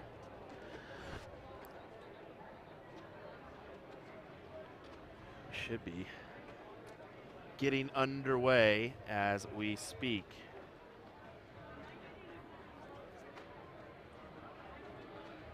Yeah, this is going to be a great one here.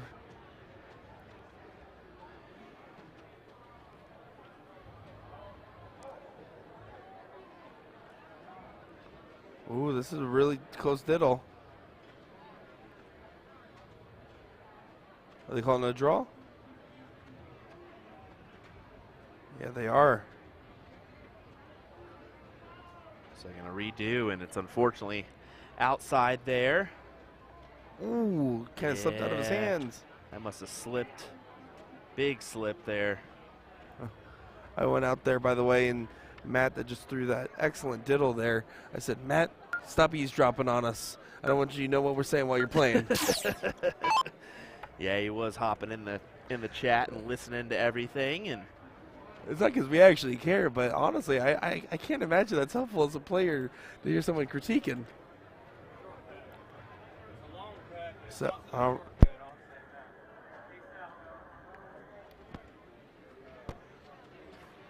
alrighty, and here we go. Half and half versus Brass Room kicking off.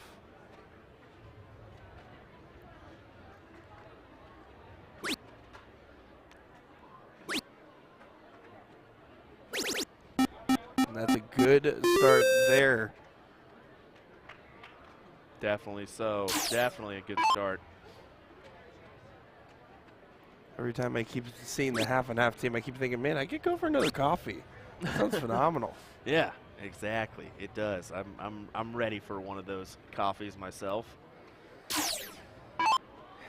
Maybe a quadruple espresso at this point. It's fair. If only a friend remembered to bring you one. Half and half just needs 1, 2, 3, and they're just fine. And hits a big double with the last to expand that lead by a hair. Now, one thing to keep in mind, we saw this before, half and half looked like they were going to win it, and they got nervous right at the end. So it's one of those factors. You can't count it until it's over.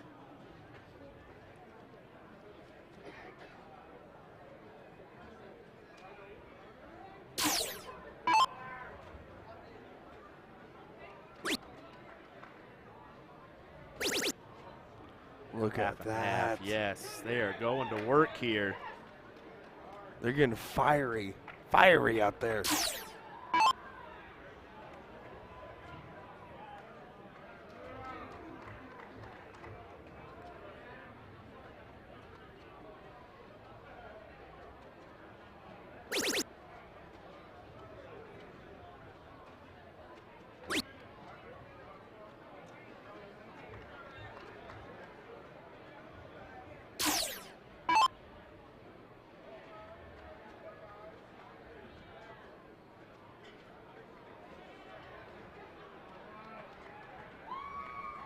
Hoping for some more points is what I'm thinking here. Yes. Yeah, Tony's a very conservative player in his style, which honestly is something you don't see a lot at this level of play. And it's something that's usually very beneficial, especially in a team format like this. Like, hey guys, you guys do the closes, I'm going to be doing the points. Good point, Nick. Good point indeed. And we're seeing a 4 mark there from Brass Room on the 17s. Matt will step in, looking to close. And that's exactly what he does. Just 1, 2, 3. Gets rid of them. On to the next number. Yeah, the half and half team, though, needs to be careful. They're having a lot of adrenaline. You can see these big pumps and these big celebrations going on. They need to make sure that they keep that under control and continue to do what they're doing.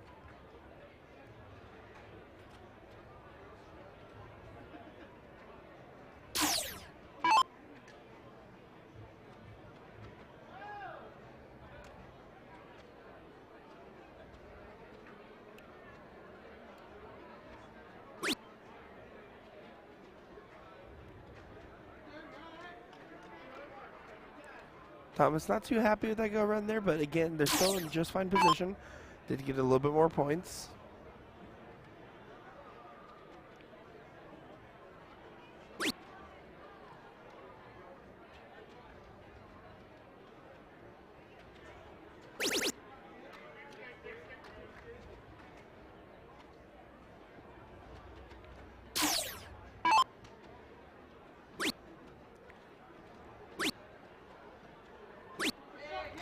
And half and half just continues dominance here.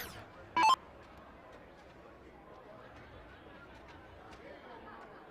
course, they want to make sure to keep an eye on those points because they want to make sure that the bull situation that happened last time doesn't happen again to them.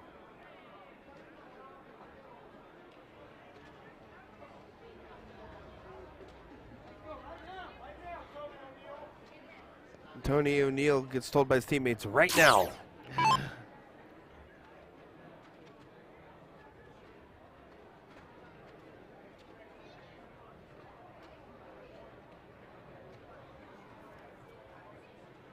Tony looking up.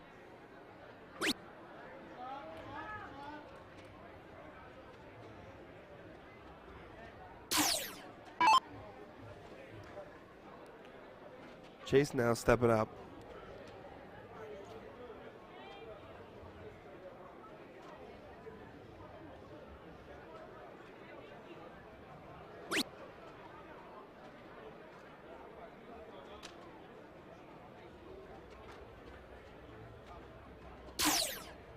Yeah, a lot of frustration there from the Tri-State guys.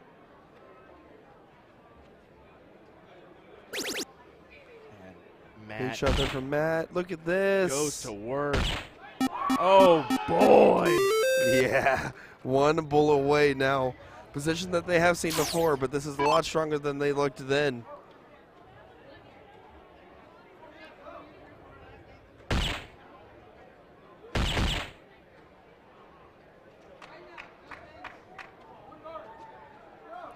One bull needed for Clemens. Right here, right now, to win it all and to complete the double dip.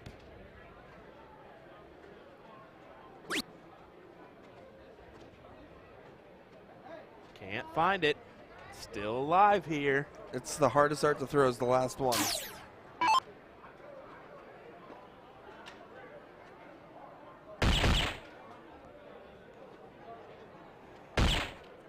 Grassroom's crushing it on the bulls right now. With that four-house advantage, they should take all three darts to the bull here as well. Unhappy with that one. Can't find it. It's just pressure-filled darts here. Let's see, they've hit three bulls on the last two go-rounds now. One more bull gets in the point lead. We'll see if they can hit as many as possible. If they get at least two, then they can go for that like 19. But they need to be hitting as many bulls as they can. Look at that, double bull. And another one there, playing safe. I like the shot, I like it a lot. Definitely. Half and half. Has a little work to do before winning this one. So they're going to go for points. Another one of those would be smart. And he can't find it. Now, how Brass Room approaches this is going to make the big difference. They need to get rid of one number while they have the point advantage, but if they don't expand their point lead, then they're at risk of losing it still.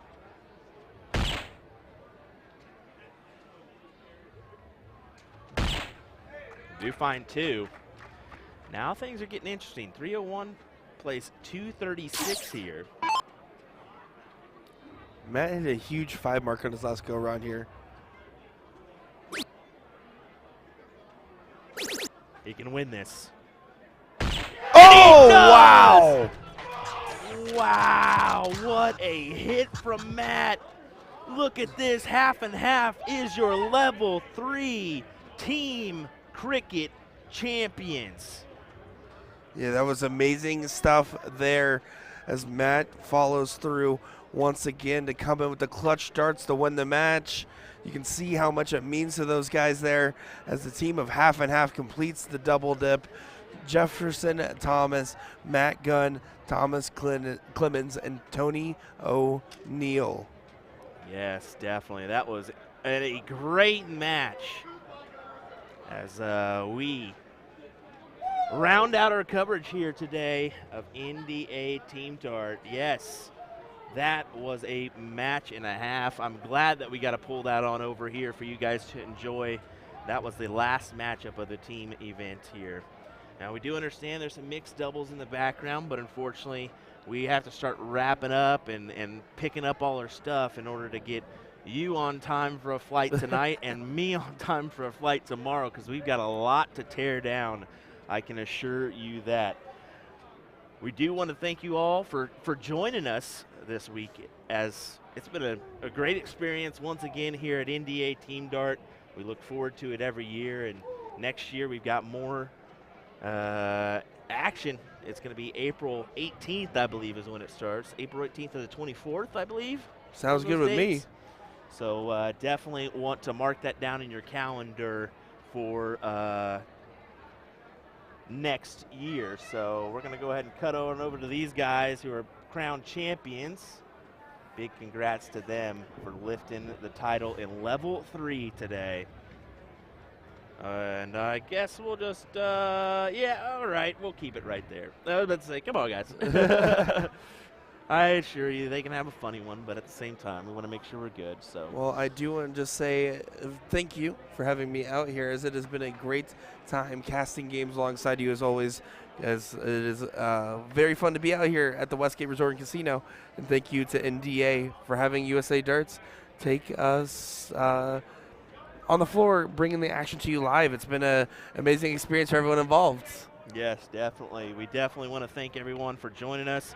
It's been a great week of coverage. We got more action coming your way here in just a few days. Yeah, that's right, few days, as we're going to hit the road. Well, I can say hit the road. Hit the airplane and head home for a little bit, and then Monday we head to Wisconsin for Whammo State Dart Tournament. So looking forward to that one. Thank you, folks. We appreciate you very much for joining us and giving us some outstanding viewership this week. So take care. William Stuart, Nick Dichiria. See you next time. Till next time, everyone.